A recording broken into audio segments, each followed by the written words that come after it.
Bienvenue à tous et à toutes à la quatrième soirée des mémoires. Cette soirée, elle est organisée par la Suro en partenariat avec les centres de formation universitaire en orthophonie de France. Ce soir, on va entendre 10 présentations. 10 présentations de mémoire réalisées par des orthophonistes nouveaux diplômés. Ils ont présenté ce travail-là pour l'obtention de leur certificat de capacité d'orthophoniste. Les mémoires les présentations qu'on va entendre ont été réalisées dans 10 centres de formation différents et recommandées par les responsables des mémoires des centres de formation. Chaque présentation, elle durera 5 à 10 minutes maximum. En comptant le temps de vote, on va passer à environ 2 heures ensemble. Donc, pour chacune de ces présentations, l'info a déjà été un petit peu transmise, mais il faut avoir conscience qu'il n'y aura pas de temps de questions-réponses à l'oral. Toutefois, il y a un espace de chat. Donc, dans la barre de discussion, vous pouvez poser vos questions par écrit. Et puis, je pense que les candidates et les candidats seront ravis de vous répondre par écrit, toujours. Pour les candidats et les candidates, je vous rappelle que vous aurez un petit chronomètre qui s'affiche. Ça vous aidera à surveiller votre temps de parole. Vous verrez ma caméra se réallumer au bout de 9 minutes 30 de présentation. Quand vous voyez que la caméra se réallume, ça veut dire qu'il faut aller à la fin de votre présentation, terminer votre présentation, il vous reste 30 secondes. Et puis, si vous dépassez les 10 minutes, votre micro sera coupé. Donc, surveillez bien le temps, faites attention à ça. Les noms des universités, les noms des directeurs de mémoire ne seront pas mentionnés pour assurer la neutralité des votes. Et ce n'est que partie remise, puisque, bien sûr, à la fin de la soirée, quand les noms des lauréats seront révélés, on aura également les noms des universités et des directeurs de mémoire. Donc, vous l'avez compris, à l'issue des 10 présentations, on passera au temps de vote. Il y aura 2 prix ce soir. Un prix du public. Donc, vous voterez via un lien qui vous sera transmis à l'issue des présentations. Le temps de vote, il y a à peu près une minute pour faire vos votes. Ce prix du public, c'est un ouvrage que vous pouvez, enfin que le ou la lauréate pourra choisir chez De Bock, que nous remercions déjà pour le soutien à cette soirée. Il y aura également un prix du jury. Donc, le prix du jury, c'est également un ouvrage à choisir dans le catalogue de Bock et une place pour participer à la journée scientifique d'orthophonie du 17 octobre 2024 et donc dont la thématique est langage et motricité. Voilà, le jury est constitué de représentants des équipes pédagogiques de différents centres de formation en orthophonie et notamment des responsables des commissions mémoire de ces centres.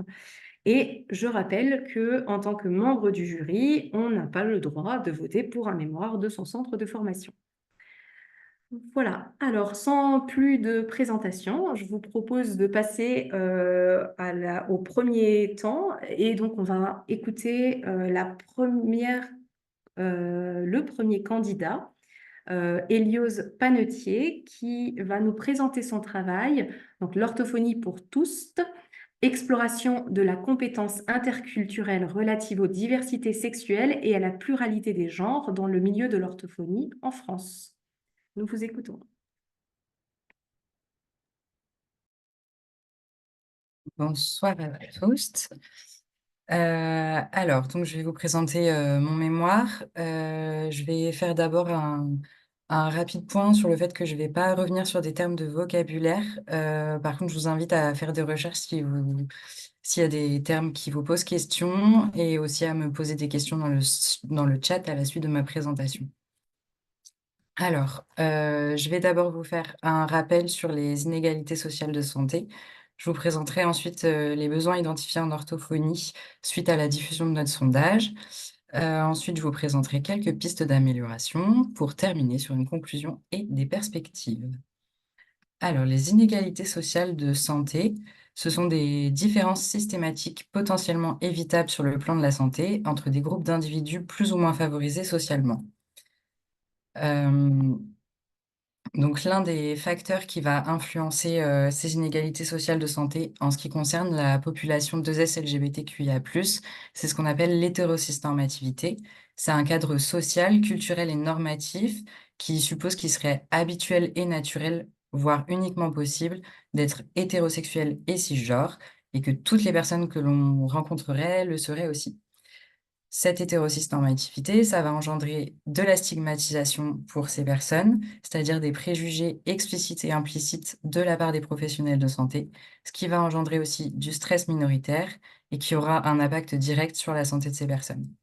Ça va aussi générer des difficultés d'accès aux soins de santé, c'est-à-dire des difficultés à trouver des soignants-soignantes qui savent répondre à leurs besoins de santé. Et donc, ça va engendrer un risque d'être mal soigné, voire pas soigné du tout. Pour réduire ces inégalités sociales de santé, il y a une solution qui a été proposée dans la littérature scientifique, c'est le développement de la compétence interculturelle auprès des professionnels de santé. Cette compétence, c'est un processus dynamique d'acquisition de l'habileté à fournir des soins de santé efficaces, sécuritaires et de qualité en considérant les dimensions culturelles dans la prestation des soins. Ça veut dire qu'on va chercher à réduire les biais normatifs des soignants pour répondre au mieux aux besoins en matière de santé des personnes qui sont issues de cultures différentes et leur fournir des soins qui sont plus adaptés. Dans cette compétence, on va retrouver, 3 dimensions. La dimension cognitive, c'est la reconnaissance de ses biais et préjugés par rapport aux cultures différentes de la sienne. La dimension comportementale, c'est l'habileté à ajuster sa pratique pour répondre aux besoins des personnes, qui appartiennent à des cultures différentes de la sienne. Et la composante contextuelle, donc ça, c'est le rôle que les institutions et les milieux de travail vont jouer dans la mise en place de pratiques qui vont être compétentes sur le plan interculturel. Tout ça, ça va permettre de mieux accompagner les patients-patients dans leur globalité, de créer une meilleure alliance thérapeutique et donc de fournir des soins plus appropriés. Je vais vous présenter maintenant les besoins identifiés en orthophonie. Donc le sondage de l'orthophonie pour tous, on a obtenu 199 réponses avec, 60 d'orthophonistes et 40 d'étudiants et étudiantes, parmi lesquels on a retrouvé aussi 30 de personnes qui s'auto-identifient aux communautés 2S LGBTQIA+. Le sondage que nous avons diffusé, il a été construit sur, les 3 dimensions de la compétence interculturelle. Donc on a d'abord questionné, les répondants-répondantes sur les connaissances et les éléments de conscience critiques vis-à-vis de la diversité sexuelle et de la pluralité des genres. On les a ensuite, interrogés sur leur pratique en orthophonie et là, on a observé des écarts entre, les situations souhaitées par les orthophonistes, ce que les orthophonistes trouvaient important de mettre en place pour adapter leur pratique comparativement aux pratiques actuelles qu'elles avaient. On a ensuite, questionné sur, le soutien organisationnel. Donc là, les résultats, ils ont mis en évidence, un besoin de développer le soutien, des organismes réglementaires.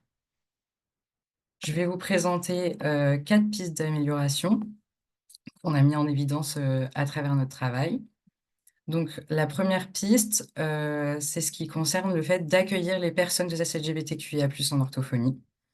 Donc, on a d'abord, les résultats, ils ont d'abord bien en évidence que les orthophonistes étaient plutôt sensibles au fait que ces personnes pouvaient venir consulter en orthophonie et elles ont exprimé, le fait de respecter l'identité de leurs patients-patientes et elles trouvaient que leur milieu de travail était plutôt adapté à l'accueil de ces personnes. Tout ça, ça constitue ce qu'on appelle une bonne exposition à la diversité et c'est un prérequis au développement de la compétence interculturelle. Mais il y a encore besoin de développer les compétences et les connaissances pour adopter une pratique qui soit plus sensible. Une deuxième piste, c'est, la capacité des orthophonistes à identifier les besoins des personnes 2S LGBTQIA+.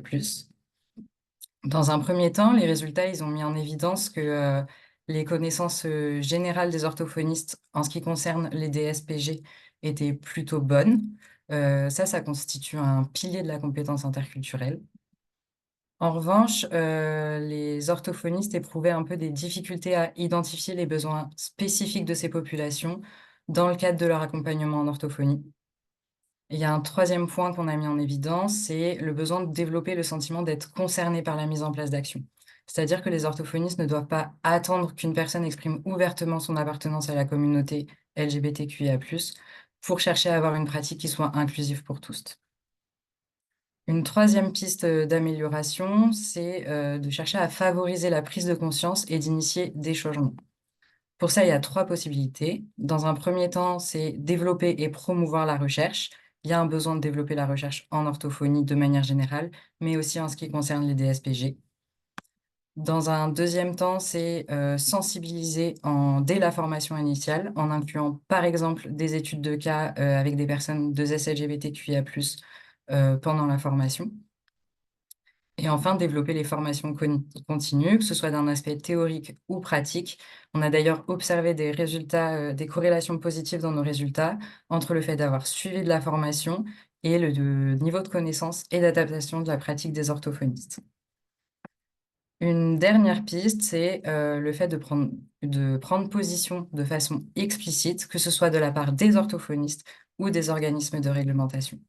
De la part des orthophonistes, ça passe par chercher à respecter les individualités de chacun, chacune. Donc c'est ce qu'on appelle la sensibilité culturelle. Et ça passe aussi par le fait de développer son aptitude culturelle, c'est-à-dire repenser toute sa pratique, pardon, à travers le prisme de la diversité sexuelle et de la pluralité des genres. Par exemple, ça va être, de se présenter directement avec ses pronoms et accords d'usage.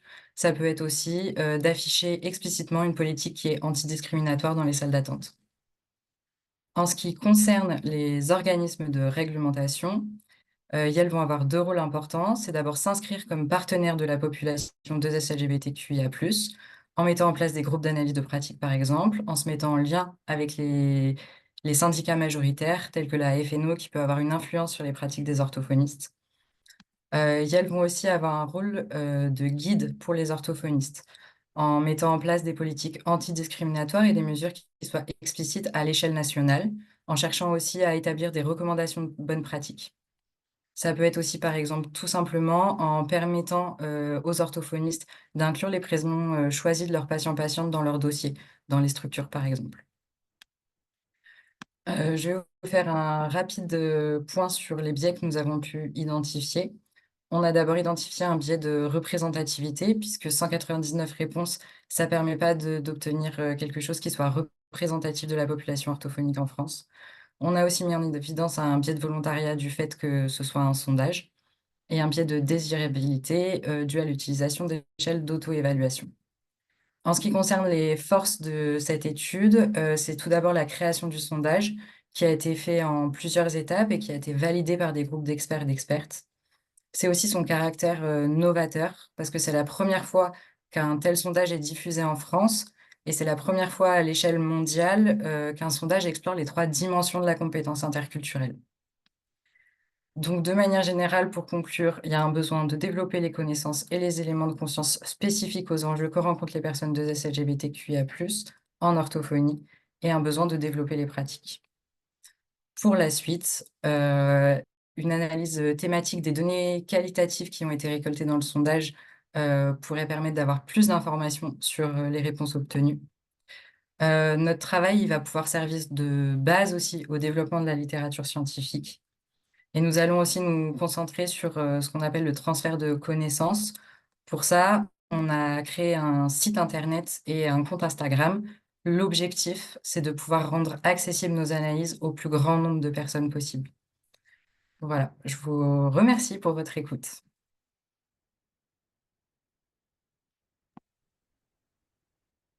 Merci beaucoup pour votre présentation. Donc voilà, c'était le premier mémoire. Bravo pour la clarté de votre propos. Nous allons passer à la deuxième présentation de Mathilde Grumdet, qui va nous présenter donc un état des lieux de la charge mentale chez les orthophonistes en libéral. Donc, bonsoir à tous. Donc, je vais vous présenter mon mémoire qui s'intitule État des lieux de la charge mentale chez les orthophonistes en libéral.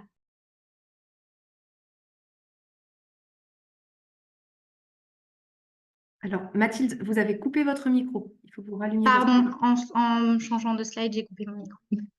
Donc, depuis la pandémie du Covid-19, nous assistons à une utilisation exponentielle du terme de charge mentale dans les médias sociaux et le milieu de l'orthophonie n'y fait pas exception, comme vous pouvez le voir avec les captures d'écran affichées sur cette diapositive qui sont issues de groupes Facebook réservés aux orthophonistes. En effet, l'orthophonie, comme tous les métiers, a des risques psychosociaux et des facteurs de pénibilité. Parmi les risques psychosociaux les plus importants chez les orthophonistes libéraux, nous pouvons retrouver l'hyperstress et l'épuisement professionnel. Et parmi les facteurs de pénibilité qui génèrent une augmentation de la charge mentale chez les orthophonistes libéraux, nous pouvons retrouver les conditions de travail et les exigences de l'activité qui sont spécifiques à l'exercice libéral de l'orthophonie. La charge mentale, qu'est-ce que c'est? Eh bien, c'est la tension, c'est l'astreinte mentale du travailleur en réaction à une situation de travail ou à une tâche. C'est un concept multifactoriel qui va dépendre, par exemple, de l'individu et de toutes ses composantes affectives, physiologiques, cognitives et sociales, mais également de ses ressources, des ressources qui sont disponibles pour la réalisation de la tâche, mais celles qui sont également mobilisées lors de la réalisation de celle-ci, et des ressources restantes à l'issue de la réalisation de la tâche pour pouvoir en réaliser une nouvelle. La charge mentale dépend donc de la tâche en elle-même et de ses différents paramètres, comme son intensité ou sa durée, mais également des performances, c'est-à-dire des performances attendues pour la réalisation de la tâche, mais aussi des performances effectives, parce que parfois c'est différent. Cette charge mentale, elle s'inscrit dans un contexte environnemental, un contexte externe. Chez les orthophonistes en libéral, c'est généralement le cabinet libéral. La charge mentale, elle varie. On peut se retrouver en situation de sous-charge ou en situation de surcharge mentale selon les situations de travail. Cette surcharge mentale, elle va avoir de nombreuses conséquences, comme la dégradation des performances, la présence de défaillances attentionnelles, une augmentation des risques, la génération d'apparition d'erreurs. Ça majore aussi le stress et la fatigue et ça a un impact général sur la santé, que ce soit la santé physique ou mentale. Une étude réalisée en 2020 a montré un lien étroit entre la performance au travail, la charge mentale et l'épuisement professionnel. L'utilisation du terme de charge mentale dans le milieu de l'orthophonie, parfois à des fins commerciales, m'a poussé à me demander si les orthophonistes libéraux ressentaient une charge mentale en lien avec leur exercice et quels étaient les facteurs influençant celle-ci. Afin de répondre à cette question de recherche, 5 hypothèses ont été posées. La première pose le postulat que les orthophonistes en libéral ressentent une charge mentale importante en lien avec leur exercice. La deuxième, que des facteurs liés à la profession et liés à l'individu influent sur cette charge mentale. La troisième est qu'il y a un lien entre la charge mentale et le syndrome d'épuisement professionnel chez les orthophonistes libéraux. La quatrième est que les orthophonistes mettent en place des stratégies afin de limiter leur charge mentale. Et la dernière est qu'il existe des facteurs qui permettent de réduire la charge mentale. Afin de valider ou d'invalider ces hypothèses, un questionnaire investiguant les différentes informations générales, sociodémographiques et professionnelles, mais également la charge mentale, les causes possibles de cette charge mentale, les remédiations mises en place par les orthophonistes et l'équilibre de vie de ces orthophonistes a été diffusé. Afin de pouvoir répondre à ce questionnaire, il fallait exercer la profession d'orthophoniste en libéral en France et ne pas exercer la profession d'orthophoniste en salariat uniquement. Ce mémoire a été diffusé par le biais des réseaux sociaux, mais également par le biais de la newsletter de Guillaume Lefebvre. Toutes les données recueillies par le questionnaire ont fait le fruit d'une analyse quantitative et qualitative afin d'établir un lien entre la variable charge mentale et les différentes variables sociodémographiques et professionnelles, mais également afin de déterminer les différents facteurs associés significativement à la présence et à l'absence d'une charge mentale. 842 réponses ont été récoltées. Parmi les 842 répondants, 94,9% des orthophonistes libéraux ressentent une charge mentale. Si on demande à ces personnes d'évaluer leur charge mentale, on peut voir que plus de 56% des orthophonistes ont une charge mentale qui est supérieure ou égale à 4. Ça veut dire que 56% des orthophonistes ont une charge mentale dite critique, qui a des conséquences qui ont été citées précédemment, donc des orthophonistes qui sont en état de surcharge et qui peuvent rencontrer une augmentation des risques au travail ou une baisse de performance. Lorsqu'on regarde les résultats des analyses statistiques effectuées, nous pouvons voir que nous avons obtenu des facteurs associés significativement à la présence d'une charge mentale dans l'encadré rouge. Donc la durée de l'exercice libéral, la fatigue, la charge de travail, la gestion financière et la mauvaise perception de la performance et de l'efficacité au travail sont associés significativement donc, à la présence d'une charge mentale, alors qu'avoir un bon équilibre entre vie professionnelle et personnelle, avoir des outils diversifiés à disposition et personnaliser les suivis sont associés à une absence de charge mentale. Il y a un lien également entre le temps de travail hebdomadaire hors consultation et la charge mentale, mais aucun lien n'a été retrouvé dans cette étude entre la charge mentale et l'épuisement professionnel ou la charge mentale et la mise en place de stratégies pour la réduire. Si on regarde tous les facteurs obtenus, nous pouvons les classer en 2 catégories. Celle des facteurs de risque qu'il faudrait tendre à limiter dans sa pratique et celle des facteurs de protection qu'il faudrait tendre à augmenter dans sa pratique. Donc, par exemple, il faudrait limiter sa charge de travail, son temps de travail hebdomadaire en consultation ou les aspects de gestion financière dans l'exercice libéral. Et à contrario, il faudrait essayer d'augmenter le fait d'avoir des outils diversifiés à disposition et de personnaliser les suivis en cours ou d'essayer d'avoir un bon équilibre entre vie professionnelle et personnelle. Lorsqu'on regarde l'absence de lien entre la charge mentale et la mise en place de stratégies, alors que 82% des orthophonistes mettent en place des stratégies, on peut se poser des questions. Eh bien, cette absence de lien, elle est liée à la différence entre le taux de mise en place des stratégies et leur efficacité. Par exemple, si on regarde la stratégie la plus mise en place par les orthophonistes, eh bien, on peut voir que c'est la stratégie la moins efficace, c'est celle d'effectuer des formations professionnelles.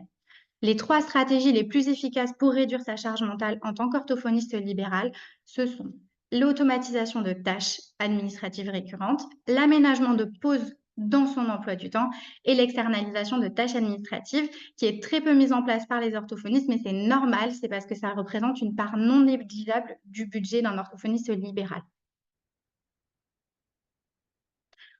Donc si on reprend toutes les hypothèses posées précédemment, elles ont toutes été validées à l'exception de la 3e, qui postulait qu'il y avait un lien entre la charge mentale et syndrome d'épuisement professionnel chez les orthophonistes libéraux, alors que ce lien a été retrouvé chez, par exemple, les académiciens et les universitaires. Ça ne veut pas dire qu'il n'existe pas, c'est juste qu'il n'a pas été prouvé dans cette étude et ce serait intéressant de l'investiguer dans des études ultérieures.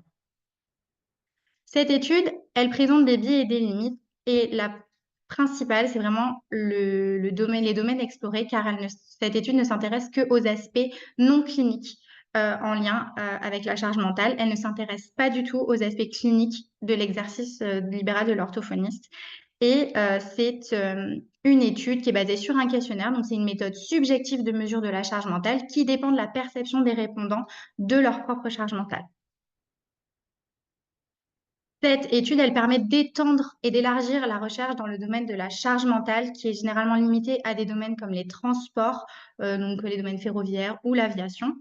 Et elle permet vraiment de se tourner vers une amélioration des conditions de travail et du bien-être au travail des orthophonistes, vers un exercice plus léger en charge mentale, afin d'avoir une incidence indirecte sur l'amélioration de la qualité des soins, car on a moins de baisse de performance et moins d'erreurs dans sa pratique. Donc pour conclure, cette étude, elle a permis de mettre en évidence la présence d'une charge mentale qui est importante, je mets vraiment l'accent sur importante, chez les orthophonistes libéraux, mais elle a permis quand même de déterminer des facteurs de risque qu'on peut limiter dans sa pratique et des facteurs de protection qu'on peut augmenter. Donc tout ça dans un objectif de prévention des risques professionnels et de santé et de bien-être au travail. Voici les références utilisées pour ce diaporama. Merci pour votre écoute. Merci beaucoup. Merci pour votre présentation. Donc, je rappelle au public que vous pouvez poser vos questions dans la barre de discussion ou féliciter les présentations que vous venez d'entendre. Donc, nous allons passer à la troisième présentation. Voilà, donc cette présentation, c'est une présentation de Priscille Escoffier et Laure Potel qui vont parler des téléphones portables et mesures acoustiques vocales et questionner la fiabilité de cette équation. Bonsoir à tous. Alors, nous sommes partis du constat que les orthophonistes enregistraient fréquemment la voix de leurs patients avec leur téléphone portable, donc, pour suivre son évolution, mais aussi pour prendre des mesures acoustiques et tenter ainsi eh bien, d'objectiver ce qu'ils ont pu percevoir à l'oreille à l'occasion du bilan vocal. Alors, vouloir chiffrer en s'appuyant sur une analyse acoustique, eh bien, c'est une démarche plutôt cohérente avec la volonté de la profession d'aller vers une pratique fondée sur des preuves. Mais il aurait fallu, du coup, pour faire ces enregistrements, se plier au protocole existant, un protocole qui conseille d'utiliser un ordinateur équipé d'une carte son externe ainsi que d'un micro-casque, c'est-à-dire un matériel finalement un peu moins facile d'accès qu'un téléphone qu'on aurait à portée de main. Donc, nous nous sommes demandé si les données obtenues à partir de ces enregistrements faits au portable sont finalement aussi fiables que si elles avaient été collectées en utilisant la méthode de référence. Et la littérature n'apporte pas de réponse claire à cette question, puisque le seul point de consensus concerne la fréquence fondamentale. Alors oui, il faut le savoir, sachez-le, il est possible d'enregistrer, de mesurer la fréquence fondamentale de nos patients en utilisant un échantillon vocal prélevé avec un téléphone portable, aucun problème. En revanche, pour tous les autres marqueurs acoustiques utilisés pour qualifier la voix, eh bien, les avis sont loin d'être aussi tranchés. Nous avons également remarqué que la question du niveau d'intensité sonore de ces enregistrements, c'est-à-dire la force du signal enregistré, son amplitude, eh bien, était rarement abordée et qu'il n'existait également aucune étude faite sur le sujet à partir d'un corpus en français. Nous avons donc bien conduit notre propre étude pour vérifier les hypothèses suivantes. La F0 donc sera quasiment similaire, tout le monde est d'accord, qu'elle soit mesurée à partir d'un enregistrement au portable ou selon le protocole de référence. Alors, nous testerons la solidité de cette hypothèse grâce à la richesse de notre corpus et avec ce corpus, donc, nous mesurerons la F0 dans de nombreuses configurations en contexte de phrases affirmatives mais aussi interrogatives, en contexte de voyelles tenues et de voyelles dans la syllabe. Voilà. En accord avec la majorité des auteurs, nous émettons l'hypothèse que l'utilisation du portable faussera en revanche des indicateurs plus fins tels que le jitter et le shimmer. Troisième hypothèse, nous avons souhaité étudier le marqueur d'intensité SPL, donc le grand absent des études, je vous le disais, ainsi que les indices composites, les indices AVQI et CPPS par exemple, parce qu'ils sont jugés bons marqueurs de dysphonie. Donc nous avons souhaité les étudier, mais attention parce qu'ils contiennent une composante d'intensité. Alors, il faut savoir que la commande de gain de l'amplificateur est totalement automatisée sur un téléphone portable. Ça fait partie de cette boîte noire du téléphone portable et il n'est pas possible de calibrer manuellement cette puissance du signal, ce gain, comme on pourrait le faire avec un ordinateur et une carte son externe. Donc, pour poser cette dernière hypothèse, nous sommes partis du principe que cette question de l'intensité eh bien, pourrait altérer les marqueurs composites avec UI et CPPS. Pour tester ces hypothèses, eh bien, moins de 60 ans, voix saine, sont entrés en salle sourde pour y enregistrer un corpus extrêmement riche, je vous le disais, en termes de tâches vocales, ce qui nous a permis également de sélectionner la tâche la plus adaptée aux marqueurs que nous étions en train de rechercher à chaque fois. Et puis, riche également en termes de répétition, puisqu'il n'y a pas moins de 4 répétitions par tâche réalisée. Alors, ce corpus a été enregistré, et c'est tout l'intérêt de cette étude, simultanément sur un ordinateur iMac qui respecte les conditions d'enregistrement de référence, donc, et sur 5 téléphones portables, dont un utilisé en kit main libre. Nous avons ensuite eh bien, segmenté ces échantillons vocaux avec le logiciel Pratt pour extraire les mesures que nous recherchions. Et vous avez ici un exemple de mesure de F0 dans la phrase enregistrée sur l'iPhone 12 par rapport donc, à l'ordinateur de contrôle. 3080 données ont ainsi été prélevées et Priscille va maintenant vous parler de la méthode statistique. Nous avons choisi de vous présenter la méthode des diagrammes de Bland et Altman, car c'est celle qui s'est avérée être vraiment la plus parlante pour notre étude. Elle a été développée pour valider la concordance entre deux outils de mesure et elle est très utilisée en littérature scientifique médicale. Alors, vous avez ici un diagramme de Bland-Altman dit concordant.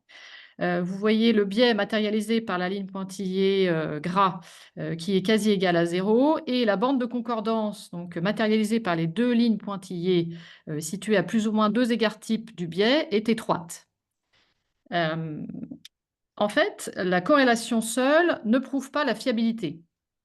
Et vous voyez ici sur la cible de droite, les données sont précises, mais il faut aussi prouver que les données sont justes, c'est-à-dire qu'elles sont organisées autour d'une valeur de référence au centre, comme sur la cible de gauche.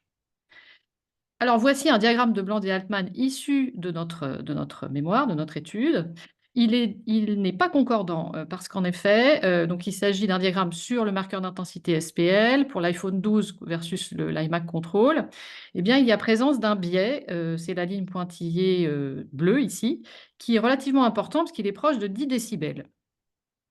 Voici maintenant les résultats de notre étude par marqueur acoustique. D'abord, les analyses de distribution avec les boîtes à moustaches.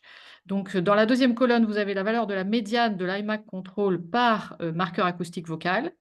Et dans la troisième colonne, les résultats des comparaisons des distributions entre les enregistreurs et le contrôle iMac. Et vous voyez ici que seule la fréquence fondamentale présente des distributions comparables. Les distributions ne sont pas comparables pour le jitter et le shimmer. Et pour la VQI, les enregistreurs ont tendance à surestimer les valeurs par rapport au contrôle, tandis que pour CPPS et niveau d'intensité sonore, donc le SPL, eh bien, les enregistreurs ont tendance à sous-estimer les valeurs. Pour ce qui est de l'analyse de la présence de corrélation linéaire, eh bien, il n'y a présence de corrélation linéaire que pour la F0, pour la fréquence fondamentale. Concernant les fameux diagrammes de Bland et Altman, là encore, les diagrammes sont concordants uniquement pour la F0. Les diagrammes ne sont pas concordants pour le jitter et le shimmer dès lors qu'on dépasse les seuils normatifs d'Ampratt. Pour la VQI et SPL, les deux autres marqueurs d'intensité, eh bien, ces diagrammes ne sont jamais concordants. Et pour le CPPS, ils sont concordants pour 3 enregistreurs sur 6. Donc, on est bien dans une étude de validation de littérature, sachant que notre étude est sur le français. Sauf pour le marqueur AVQI, mais le protocole de recherche du LOSA était bien différent du nôtre, il ne comportait qu'un seul téléphone portable.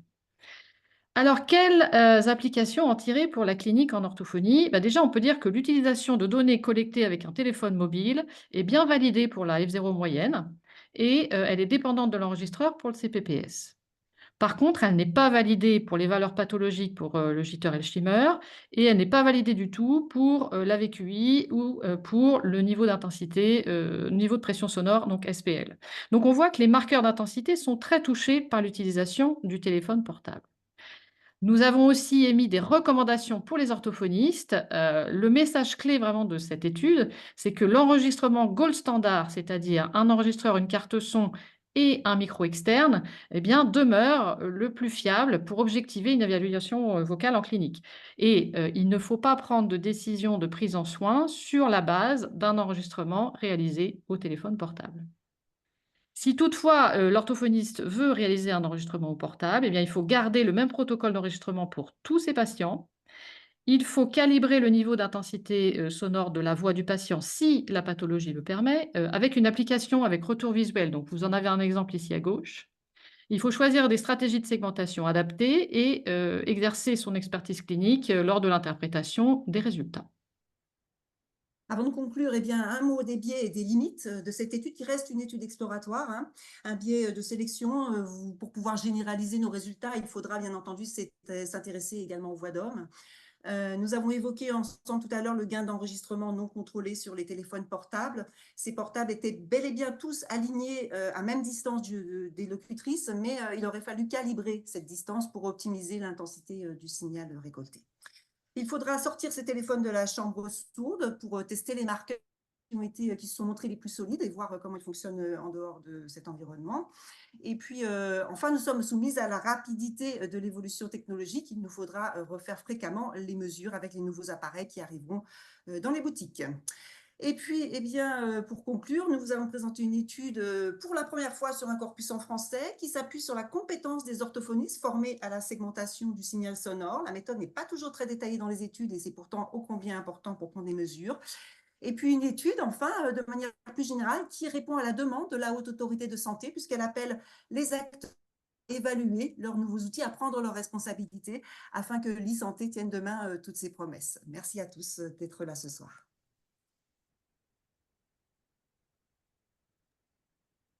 Merci pour votre présentation. Bravo pour la gestion du temps. Vous aviez beaucoup d'éléments à nous apporter. Et on va écouter maintenant le quatrième mémoire, donc Pauline Échinger, qui va nous parler de la place de l'explication des soins dans l'accompagnement du jeune patient présentant une déglutition dysfonctionnelle. Bonjour à toutes et à tous, je m'appelle Pauline Échinger et aujourd'hui je vais vous présenter le travail de recherche que j'ai réalisé dans le cadre de mes études en orthophonie intitulé La place de l'explication des soins dans l'accompagnement du jeune patient présentant une déglutition dysfonctionnelle, recueil par questionnaire des modalités et du contenu des informations transmises par les professionnels. Je vais commencer par poser une question. Est-ce que vous avez déjà essayé de monter un meuble IKEA sans notice? Alors, bon, je vous l'accorde, même avec une notice, c'est parfois compliqué d'obtenir le résultat escompté, mais imaginez ce que ce serait si on ne vous donnait aucune indication. Alors, on semble s'éloigner du thème annoncé, pourtant, c'est exactement ce genre de situation que j'ai pu observer lors de nombreux de mes stages. Des jeunes patients engagés dans une rééducation dont ils ne connaissaient ni l'intérêt, ni les objectifs, ni les différentes étapes, alors qu'ils avaient rencontré auparavant de nombreux professionnels. Le plus souvent, ces prises en soins se soldaient par un échec, et les orthophonistes qui les supervisaient décrivaient un sentiment d'impuissance et d'épuisement. Ce sont ces observations qui ont motivé le choix de mon sujet de recherche. Avant de rentrer dans le cœur de notre étude, je vais vous présenter les appuis théoriques qui en sont à l'origine. La déglutition dysfonctionnelle est caractérisée par un mouvement de protrusion linguale qui est incompatible avec l'apparition de la barrière incisive. Le mécanisme de déglutition dysfonctionnelle, souvent inscrit dans le cadre d'un trouble oro-myofonctionnel global, va générer de nombreuses difficultés sur les plans respiratoires, cognitifs, anatomiques, postural ou encore du sommeil. La diminution de ces troubles secondaires repose sur une prise en soin efficace du mécanisme de déglutition. Et on sait que la motivation du patient et son adhésion au traitement sont des éléments prédicteurs de l'efficacité de cette rééducation. Cette implication, elle prend appui sur une bonne compréhension des difficultés rencontrées et des moyens à mettre en œuvre pour y remédier. Plus un patient aura conscience de ces difficultés et connaissance de leurs conséquences, plus il sera motivé et ouvert à en apprendre davantage sur les outils de prise en soin et sur le parcours de soins. C'est alors en devenant acteur de sa rééducation qu'il se sentira valorisé et en confiance pour utiliser les ressources qu'il a en lui et atteindre les objectifs qu'il se fixe avec l'aide du professionnel. On a donc choisi d'explorer les modalités et le contenu des informations transmises par les professionnels de santé à leurs patients présentant une déglutition dysfonctionnelle à propos de leur prise en soins spécifique et du parcours de soins global. Pour cela, on a choisi d'interroger les professionnels par questionnaire via l'outil Sphinx. C'est la méthodologie qui nous a paru la plus pertinente pour observer les pratiques professionnelles de manière globale et pour établir des correspondances entre les différents groupes de l'échantillon. D'autres populations, elle inclut les professionnels de santé actifs ou retraités qui étaient impliqués dans la prise en soin de la déglutition dysfonctionnelle, soit des chirurgiens dentistes, des orthophonistes, des ostéopathes, des masseurs kinésithérapeutes, des orthodontistes, des pédiatres et des dentistes pédiatriques. L'un de mes grands choix méthodologiques s'est porté sur la terminologie. Consciente que de nombreux termes étaient utilisés par les professionnels, tels que déglutition primaire, déglutition atypique ou encore déglutition infantile, j'ai tout de même choisi de n'utiliser que la terminologie déglutition dysfonctionnelle qui correspondait à la formulation scientifique qui est actuellement préférée. Pendant 2 mois, on a diffusé le questionnaire aux professionnels concernés via des associations, des syndicats, des réseaux sociaux professionnels et de manière individuelle grâce à notre réseau. Et à l'issue de cette phase de diffusion, on a recueilli 800 réponses. Ces réponses ont fait l'objet d'analyses descriptives et statistiques qui nous ont permis d'obtenir les résultats que je vais vous présenter. Notre première analyse s'est portée sur le rapport entre la population générale et les caractéristiques de notre échantillon. Nous nous sommes assurés que la variété et le nombre de répondants qui constituaient notre échantillon autorisaient la transférabilité de nos résultats. Notre population générale comprenait 220 300 professionnels de santé.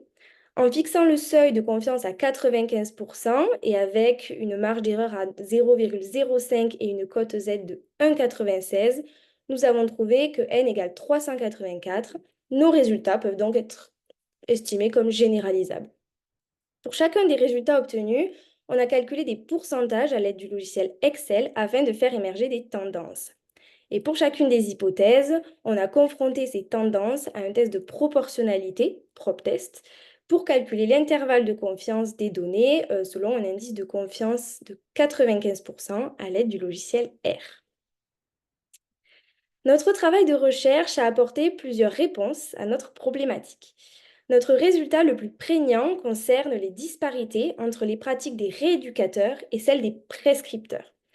En effet, les rééducateurs, donc masseurs, kinésithérapeutes et orthophonistes, ont plus tendance à consacrer un temps de leur séance à la transmission d'informations que les prescripteurs. Ces résultats, ils peuvent être source de questionnement quant à la continuité des informations transmises aux patients. La communication avec le patient et la collaboration entre les professionnels sont des notions de plus en plus abordées et priorisées. Alors comment se fait-il qu'il existe encore des points de rupture qui empêchent une transmission fluide et efficace des informations relatives au plan de soins? Nous avons plusieurs hypothèses pour expliquer cela. La première, c'est celle d'un manque de temps. Est-ce que les prescripteurs bénéficient d'un temps de consultation suffisamment élevé pour pouvoir transmettre toutes les informations nécessaires? La seconde, c'est celle d'un manque d'outils. Les professionnels ont-ils à leur disposition des outils suffisamment synthétiques et illustrés pour communiquer des informations claires quant au parcours de soins? Et la troisième, c'est celle de manque de connaissances sur le rôle de chaque professionnel. Est-ce que les professionnels sont suffisamment informés quant au rôle des différents acteurs de cette prise en soin? Pour répondre à cette question, voici le deuxième résultat que nous avons trouvé le plus signifiant. On a observé que plus d'un tiers de nos participants identifiaient un manque de connaissances sur les différentes prises en soins comme une limite à la transmission d'informations aux patients. Et cette limite, elle est particulièrement observée par les orthophonistes. Cela signifie qu'il existe des disparités dans la mise à disposition ou dans la recherche des informations relatives aux différentes pratiques professionnelles qui peuvent altérer la transmission d'informations aux patients et freiner son inscription dans une démarche thérapeutique efficace. Pour répondre à cette problématique, nous avons formulé des recommandations visant à améliorer la communication autour du parcours de soins des patients présentant une déglutition dysfonctionnelle. Dans un premier temps, on recommande vivement d'enrichir les formations initiales en mettant en place un enseignement interprofessionnel qui favoriserait la collaboration entre les différents acteurs de la prise en soin. Cela pourrait s'articuler sous forme d'ateliers dans lesquels on travaillerait les compétences en communication avec les patients grâce à des mises en situation. Les forces de cet enseignement interprofessionnel seraient la mise en commun des connaissances relatives à chaque profession et le partage d'expériences entre les différents acteurs. En proposant ce type d'atelier dès les études, on inscrirait les futurs professionnels de santé dans une dynamique de collaboration et de dialogue plus que nécessaire pour offrir aux patients un parcours de soins qui soit le plus fluide possible. On préconise également la création et la mise en circulation d'outils matérialisant le parcours de soins et le lien entre les diverses interventions. On a notamment pensé à un carnet de liaison qui pourrait permettre au patient de se sentir acteur de sa prise en soin en étant la personne qui détient le carnet au quotidien et aux professionnels de communiquer entre eux via cet outil. On a également élaboré 2 modèles d'outils qui pourront servir de support à la création d'outils plus complets éventuellement. Comme vous pouvez le voir, ces outils ils reprennent de manière synthétique les différents parcours de soins possibles selon divers facteurs et le type d'informations qui peuvent être transmises par chaque professionnel aux différents stades de la prise en soin. En conclusion, nos recherches théoriques ont mis en évidence l'importance de la communication avec le patient dans le cadre de la rééducation de la déglutition dysfonctionnelle et notre étude nous a permis de constater des écarts significatifs entre les pratiques actuelles et les recommandations issues de la littérature, ce qui souligne la nécessité d'agir pour améliorer la communication avec les patients. Nos recommandations, quant à elles, visent à uniformiser les connaissances et les pratiques des professionnels de santé et à faciliter l'accès des patients à des informations claires et synthétiques quant à leur parcours de soins. Je vous remercie pour votre attention. Merci Pauline pour votre présentation. Donc, je vous rappelle qu'il est toujours possible de poser des questions dans la barre de chat. Et nous allons écouter la 5e présentation donc, par Claire de Saint-Plard, évaluation des troubles sociopragmatiques chez des patients schizophrènes ou autres troubles psychotiques, une étude pilote. Merci, bonsoir à tous. Donc, je m'appelle Claire de Saint-Plard et aujourd'hui, je viens du coup vous présenter mon travail de recherche. Alors, la schizophrénie, c'est une maladie psychiatrique qui touche 24 millions de personnes dans le monde. Elle est souvent connue pour les troubles comportementaux qui en découlent, mais beaucoup moins pour les troubles de la communication. Pourtant, c'est des troubles qui sont vraiment présents chez les patients, qui relèvent d'une vraie plainte des patients, et ce sont des troubles qui sont avérés puisqu'ils sont inscrits dans le DSM-5 comme facteur diagnostique de cette maladie. Ces troubles, ils se détachent en 3 sous-groupes, des troubles de la pragmatique, du discours et de la narration. C'est ces troubles que nous avons étudiés dans notre étude. Et à ce jour, il n'y a aucun bilan validé, donc d'évaluation orthophonique, pour évaluer ces troubles du langage. C'est le but justement de cette étude, c'était de valider un nouvel outil d'évaluation orthophonique du langage et de la communication sociopragmatique à destination des patients schizophrènes ou autres troubles psychotiques. Donc, 3 sous-objectifs. D'abord, la comparaison des résultats entre le gold standard et le nouvel outil. Le nouvel outil, je précise, c'est un outil qui a été créé par une étudiante de mon centre de formation il y a 2 ans. Donc, c'est une reprise de mémoire. Ensuite, on a déterminé des seuils pathologiques pour les épreuves de ce nouvel outil. Et enfin, on a recherché l'impact d'une rééducation orthophonique durant l'enfance sur les résultats des épreuves du nouvel outil. Alors, pour ce qui est de notre population, donc notre échantillon était composé de 30 patients âgés de 18 à 60 ans. Le facteur pour être inclus dans l'étude, il fallait qu'il soit schizophrène ou ayant un trouble schizoaffectif, donc avéré par un médecin. Et les patients devaient être stabilisés sous traitement médicamenteux depuis au moins 3 mois avant la passation. Et les passations étaient réalisées au CHU de la ville de mon centre de formation et dans un centre thérapeutique qui accueille ce type de patients. Et bien sûr, un accord a été signé, les patients avaient un accord de consentement éclairé qu'on a récolté. Pour ce qui est du matériel, donc chaque patient passait 6 épreuves, 3 épreuves du gold standard et 3 épreuves issues de notre nouvel outil. Donc en fait, il passait 2 épreuves en chaîne pour chaque domaine. Donc par exemple, pour la pragmatique, elle était évaluée grâce à un entretien semi-dirigé. Donc c'était un entretien avec le patient, un peu pour faire connaissance, pour savoir comment s'était passée la journée, l'entrée dans la maladie, ce qu'il faisait de ses journées, voilà, pour prendre aussi un peu contact. Ensuite, le discours était évalué grâce à une description d'image. Donc, le patient avait devant lui une image et il devait décrire le plus précisément possible ce qu'il voyait. Et enfin, la narration était évaluée à travers une restitution de texte. Donc, le patient entendait un audio qui était préenregistré. Il n'y avait pas de support devant lui et il devait nous dire ce qu'il avait entendu.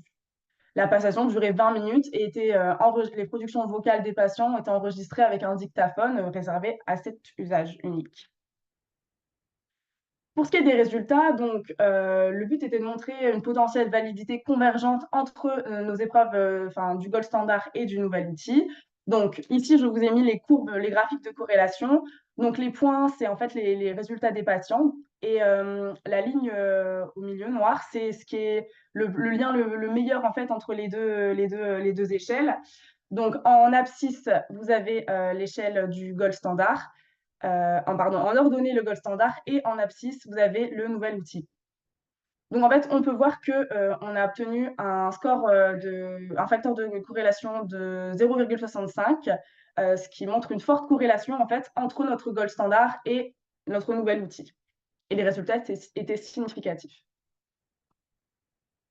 Ensuite, donc, pour comparer, en fait, les résultats du gold standard et du nouvel outil, on peut voir ici que le domaine de la pragmatique, c'est celui qui est le plus touché, que ce soit pour les épreuves du gold standard ou pour les épreuves du nouvel outil. Et ces résultats, ils sont en accord avec la littérature, qui montre aussi que parmi tous les domaines langagiers, c'est la pragmatique qui est la plus atteinte chez les patients. Ensuite, il a fallu établir des scores. Donc ça, c'est un petit peu compliqué. Je vous explique, hein. En fait, vous avez le but, en fait, c'est de trouver un outil. Donc, il faut trouver le bon équilibre entre un test qui est sensible, c'est-à-dire qu'il va capter tous les patients qui sont pathologiques, mais en même temps, un test qui soit spécifique, c'est-à-dire qu'il capte uniquement les patients qui sont pathologiques. Donc, c'est un petit calcul à faire pour maximiser les deux. Et par exemple, on peut voir que pour la pragmatique, le score a été établi à 325, donc c'est sur 480, pardon. Donc, on peut voir que là, on a 1, donc ça veut dire que tous les patients qui sont pathologiques sont captés. Par contre, ils captent, on va dire, 20% de patients qui ne sont pas pathologiques dedans. Mais c'est le score le plus optimal. Donc, voilà. Donc, après, on a établi les scores du nouvel outil. Ensuite, on a voulu rechercher l'impact d'une rééducation orthophonique dans l'enfance. Donc, il faut savoir que les patients nous disaient durant l'anamnèse s'il y avait eu un diagnostic de troubles du langage quand ils étaient plus jeunes et s'il y avait eu une rééducation après. Donc, on peut voir ici, j'ai présenté les résultats du discours puisque c'est les seuls qui ont montré leur significativité. Donc, on peut voir que les patients qui ont suivi une rééducation orthophonique dans l'enfance obtiennent une moyenne de 7,5 sur 30 aux épreuves de notre nouvel outil, contre 11,5 pour les patients qui n'avaient pas suivi de rééducation orthophonique dans l'enfance.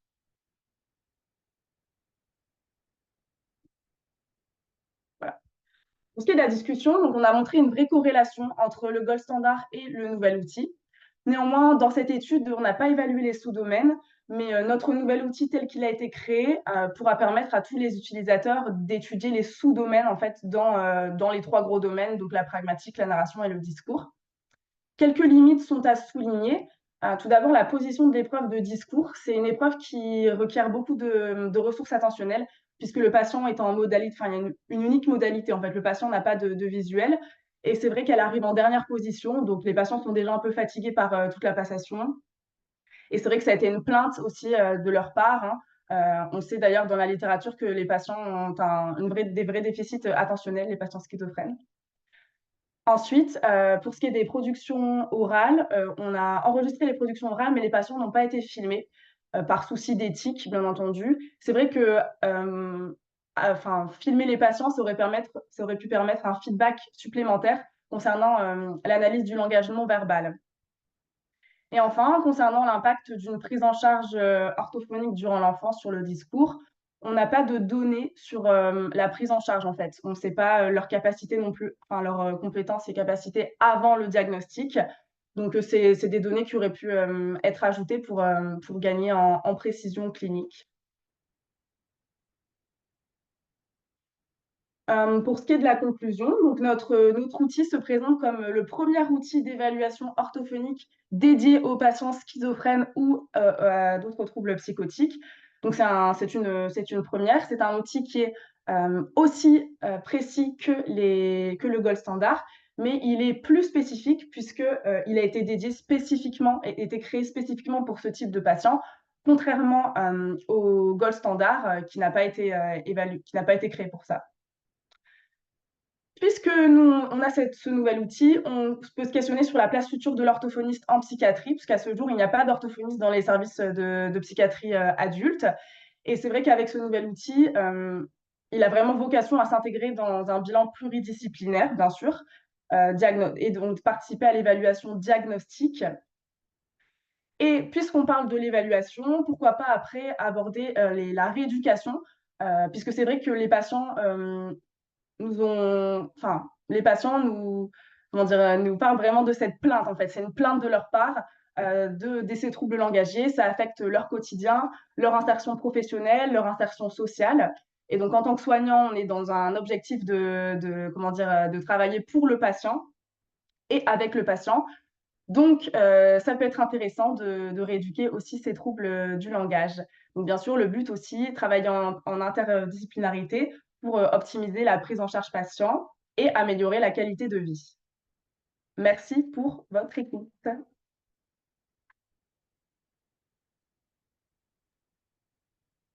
Merci pour votre présentation. Merci. Alors, on va écouter la présentation de Anna Bridou maintenant, qui va nous parler donc de l'évaluation d'un dispositif de formation à destination des professionnels des établissements sociaux et médico-sociaux portant sur la communication alternative et améliorée et l'accompagnement des personnes atteintes du syndrome d'Angelman. Bonjour à tous. Je vais vous faire une rapide présentation du contexte théorique de notre étude et de la méthode. Après, je ferai une synthèse des résultats et de la discussion et vous présenterai rapidement les perspectives de notre étude. Donc, pour commencer, le syndrome d'Angelman, c'est une maladie neurodéveloppementale rare qui est d'origine génétique et qui va entraîner une déficience intellectuelle qui peut être sévère à profonde. La particularité de ce syndrome, c'est qu'il y a une quasi-absence de langage oral, mais ce sont des personnes qui ont une communication multimodale, c'est-à-dire qu'ils vont utiliser différentes formes de communication, mais elles sont davantage non symboliques que symboliques. Et ce sont des personnes qui présentent un très grand intérêt pour la communication, d'où l'intérêt de mettre en place une communication alternative et améliorée que l'on appelle CAA, qui correspond donc à tous les moyens humains et matériels qui permettent de compenser ou de remplacer un défaut de langage afin de favoriser la communication sur les deux versants. Donc, dans le cadre du syndrome d'Angelman, vraiment le but de la CAA, c'est de favoriser l'autodétermination et le pouvoir d'agir en donnant accès à une communication, de multiplier les fonctions de communication et développer les habiletés sociales. Et ça va permettre aussi de diminuer les comportements défis, que l'on appelle aussi les troubles du comportement.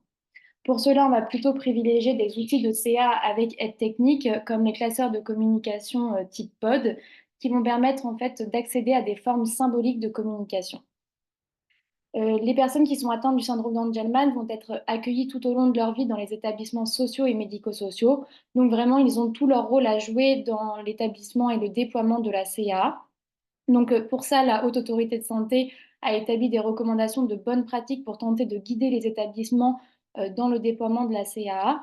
Mais la littérature met en évidence que les établissements ont vraiment de la peine à respecter ces recommandations car ils font face à un manque de moyens humains et matériels très important. C'est pourquoi l'Association française du syndrome d'Angelman a créé le dispositif de formation Synapse avec comme objectif d'améliorer l'accompagnement des personnes atteintes du syndrome et de réduire les disparités entre la mise en place des outils de communication par les familles et leur utilisation par les professionnels. Donc c'est un dispositif qui se construit en 3 modules et nous, notre évaluation porte uniquement sur le module numéro 2 qui correspond à la création d'un espace de communication. Et au sein de chaque module, il y a 6 ateliers, dont un atelier pratique avec la conception d'un outil. Et donc, au sein du module 2, les professionnels devaient concevoir un tableau de communication qu'on appelle aussi un TLA. Donc, les objectifs de ce mémoire, c'était vraiment de pouvoir évaluer l'impact du module 2 de la formation, de pouvoir objectiver l'évolution des pratiques professionnelles en CA, et de pouvoir aussi objectiver les effets de la formation au niveau du fonctionnement de l'équipe, du service et de l'institution. Pour cela, j'ai commencé par réaliser 2 journées d'observation au sein de l'externat médico-éducatif, donc un établissement qui reçoit des enfants âgés de 5 à 20 ans pendant 2 jours. Ensuite, nous avons fait un questionnaire pré-formation qui a permis de faire un petit état des lieux de leur pratique d'accompagnement en CA en amont de la formation.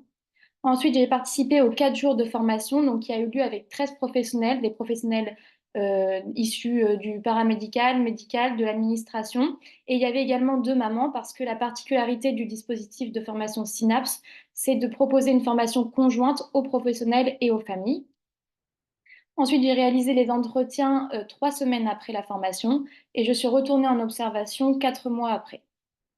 Donc, par rapport aux résultats, on se rend compte à l'issue de la formation que tous les professionnels utilisent la CA, mais surtout qu'ils utilisent davantage d'outils. Donc, par exemple, sur ce graphique, on voit que le pot de papier et les tableaux de communication sont utilisés maintenant par quasiment tous les professionnels par rapport au moment avant la formation.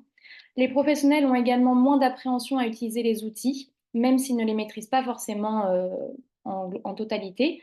Et par contre, leur utilisation est principalement à visée réceptive, c'est-à-dire plutôt pour accompagner la compréhension de l'enfant que pour réellement le mettre en expression. Alors quand j'y suis retournée, j'ai pu voir que les professionnels avaient toujours une utilisation préférentielle du Makaton par rapport à des outils plus robustes de communication, mais ils ont quand même mis en place d'autres dispositifs, comme par exemple cet emploi du temps visuel dans une des unités. Par rapport à l'accès à la communication, à l'issue de la formation, il y a 3 professionnels qui ont créé des tableaux de communication. Et par exemple, ici, on peut voir que c'est le bureau auquel s'assoit toujours l'enfant Angelman dans ce groupe. Et ils lui ont installé donc des tableaux de communication. Mais on voit que là, c'est toujours plus pour le mettre en réception qu'en expression, pardon, car les tableaux de communication sont quand même placés assez haut.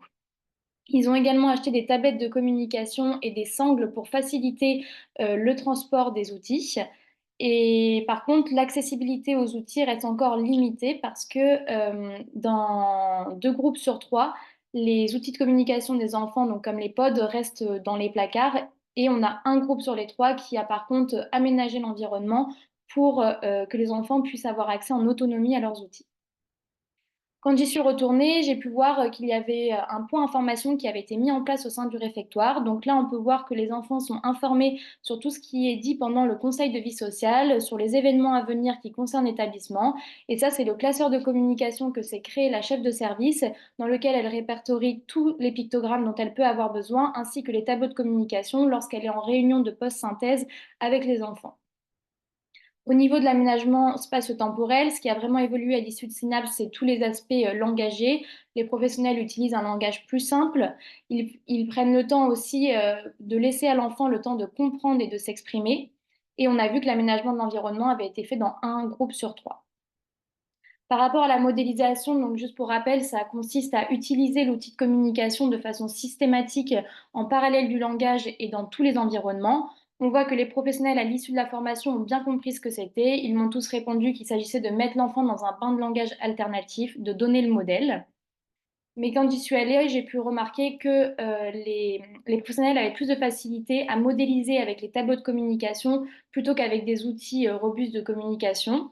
Donc, ce qui est beaucoup utilisé, c'est les autorisés et les interdits. Et j'ai pu aussi participer à une activité de gâteau d'anniversaire où l'éducatrice avait pris le tableau de communication associé. Par rapport à la collaboration entre professionnels, ce qui a vraiment évolué, c'est qu'il y a eu un renforcement de la dynamique et du soutien institutionnel. Les professionnels de l'administration sont vraiment très engagés dans tous les projets de CAA. Les échanges informels ont également augmenté. Par contre, lors des réunions d'équipe, la CAA reste encore un sujet minoritaire. Par rapport à la collaboration entre professionnels et familles, ce qui a vraiment évolué, c'est que le fait de proposer une formation conjointe aux professionnels et aux parents, ça a permis d'améliorer la qualité des échanges, d'apaiser certaines tensions. Et les professionnels se sentent plus à l'aise pour communiquer avec les parents car ils ont de meilleures connaissances.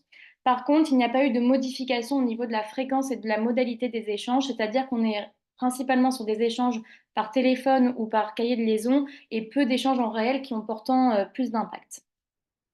Quand j'y suis retournée, il y avait eu l'association Isaac francophone qui était venue faire une sensibilisation à la CA sur une matinée et ça a très bien marché avec les parents. Il y en a beaucoup qui sont maintenant motivés à s'inscrire aux prochaines formations qui sont proposées par l'établissement car depuis Synapse, l'établissement a décidé d'ouvrir toutes ces sessions de formation aux parents car ils se sont rendus compte de l'impact bénéfique.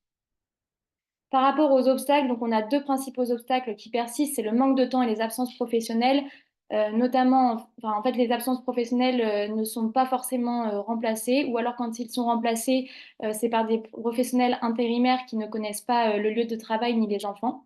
Le manque de collaboration avec les familles, même s'il est moins rapporté à l'issue de la formation, cela reste encore un frein.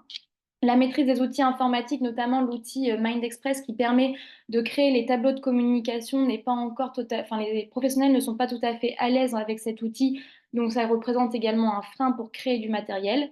Et il reste des professionnels qui ne sont pas formés à la CA au sein de l'établissement, ce qui entrave le déploiement dans la totalité des groupes. Donc pour résumer, le dispositif de formation Synapse a vraiment eu un impact bénéfique sur l'utilisation des outils de CA qui est plus fréquente, plus spontanée, sur les connaissances des professionnels qui sont meilleures, sur la dynamique institutionnelle et sur la collaboration entre professionnels et familles qui s'est renforcée. Par contre, on relève encore des barrières d'ordre pratique avec une accessibilité aux outils qui reste limitée, politique avec un manque de moyens humains et matériels vraiment très important, et on voit qu'il est nécessaire aussi d'avoir le budget pour former l'ensemble de ces professionnels et encore des barrières de compétences, notamment d'ordre technique des professionnels. On préconise de réaliser une évaluation à distance et sur le long terme et de l'ensemble du dispositif de formation, et ce dans différents établissements pour voir si nos résultats pourront être généralisés ou non. Merci pour votre attention. J'ai fini de vous présenter mon mémoire et vous remercie de m'avoir écouté.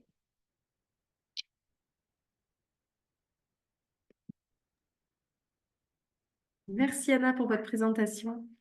Juste un petit mot pour Claire, si vous êtes encore là, vous avez des questions dans le chat. Donc vous pouvez aller regarder pour répondre aux questions qui vous sont posées. Et nous allons maintenant écouter une nouvelle présentation donc, de Florie Chaboch-Thué qui va nous parler donc, de la presbyacousie, évaluation d'une thérapie orthophonique de groupe pour l'amélioration de la compréhension de la parole. Et c'est une étude en SCED. Oui, bonjour à tous. Donc, mon mémoire traite de la presbyacousie, donc cette surdité de perception bilatérale liée au vieillissement. Ce phénomène donc, se traduit par une altération insidieuse de la boucle audiophonatoire et est accompagné donc d'une suractivation cognitive qui entraîne de la fatigue, un risque de repli sur soi et puis également des troubles neurocognitifs si elle n'est pas prise en charge. Donc, ce qui fait que les aides auditives sont le premier moyen contrôlable de maintien des fonctions cognitives et du comportement social. Donc, ce sujet a été choisi en fonction de 4 besoins auxquels il répond, c'est-à-dire qu'il était important de redonner de la visibilité à ce handicap invisible et également à l'orthophonie qui s'adresse aux adultes. Ça répond également à un besoin de terrain, puisqu'il y a une population qui vieillit, des demandes croissantes de soins, et ça arrive dans un secteur en tension. Donc, il y avait une urgence de tester de nouveaux modèles. Les études remontent également un besoin de protocoles spécifiques non informatisés à haut niveau de preuve. Et puis enfin, il y a un enjeu mondial de santé publique derrière ça, et ce qui est démontré actuellement par les initiatives de l'OMS autour de l'audition et de la cognition, entre autres. Donc, la problématique de cette étude, c'était de déterminer l'impact d'une rééducation orthophonique de groupe sur des patients presbyacousiques déjà appareillés. Et pour ça, donc, nous avons mesuré l'amélioration concrète de la capacité à comprendre la parole dans le bruit au moyen donc d'un test validé qui est la vocale rapide dans le bruit, le VRB, qui calcule donc le RSB 50, le rapport signal sur bruit pour 50% d'intelligibilité. Nous avons également mis 3 critères secondaires comme mesures plus qualitatives que nous verrons plus tard. Alors, cette étude s'est déroulée dans un cadre expérimental, c'est-à-dire en accès direct. Les 4 sujets ont été recrutés directement au sein d'un cabinet d'audioprothèse sur entretien orthophonique, donc sans prescription médicale. Les 4 patients recrutés étaient tout à fait représentatifs de la presbyacousie et il n'y avait pas de critères d'âge d'appareillage. Ça variait considérablement d'un sujet à l'autre, donc entre 1 et 10 ans.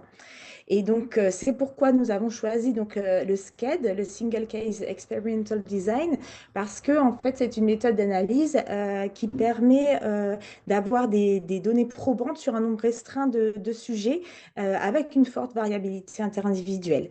Et donc, cette méthode d'analyse, elle est visuelle, elle est statistique et elle a été notée comme étude de niveau de preuve 1. Donc, c'était très intéressant de pouvoir démontrer l'effet spécifique de cette intervention avec une fiabilité renforcée par des techniques de réplication et de randomisation et puis des techniques qui neutralisent les biais. Donc, l'intervention orthophonique s'est déroulée sur 10 semaines.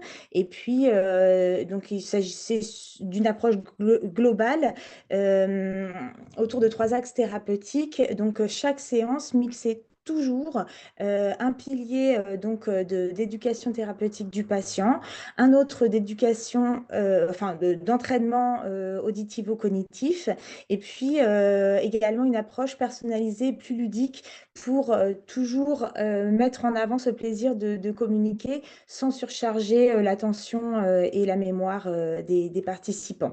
Et il est intéressant également de préciser que le matériel orthophonique qui a été utilisé était du matériel que l'on a déjà en cabinet, donc ce n'était pas du matériel spécifique. Alors, au niveau de l'étude, elle s'est déroulée en 3 phases. Donc, une phase là que l'on peut voir sur la figure en rouge, qui était la phase sans orthophonie, dite de baseline, où le rapport signal sur bruit des participants a été mesuré de façon répétée. Donc, c'est pour ça que le SCED peut tirer des résultats très, très rigoureux, car en fait, chaque patient représente son propre témoin, puisqu'il est évalué au cours du temps.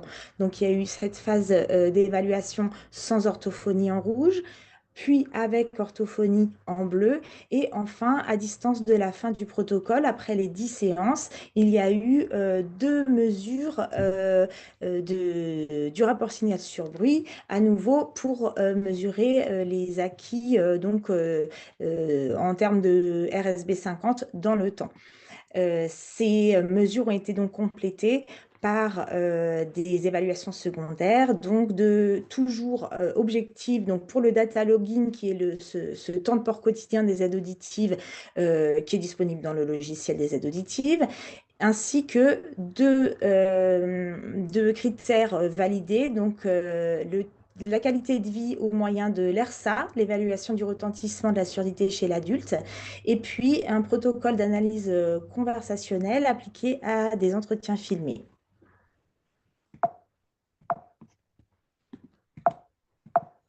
Okay.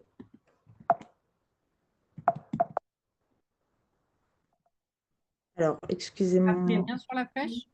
Oui. Voilà. Ok. Alors, excusez-moi.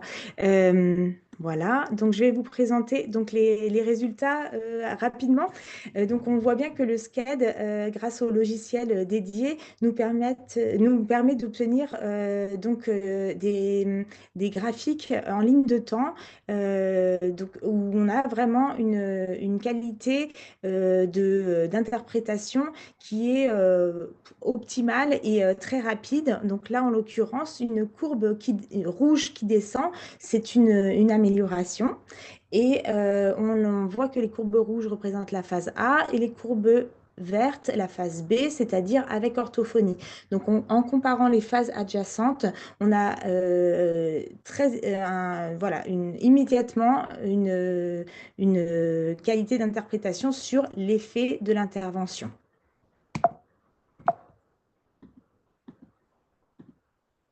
Donc, l'amélioration de la compréhension de la parole dans le bruit a été démontrée chez tous les patients avec des gains maintenus dans le temps. Et la taille d'effet de l'orthophonie a été significative chez 3 des 4 sujets. Au niveau des améliorations complémentaires, le temps moyen de peur auditive a été augmenté chez la moitié des sujets, la qualité de vie également chez la moitié des sujets, et la qualité des interactions sur entretien filmé chez 3 des 4 sujets. Et il est intéressant de noter que l'amélioration globale des scores a été observée chez un participant et cette amélioration est corrélée à la plus longue utilisation quotidienne des appareils.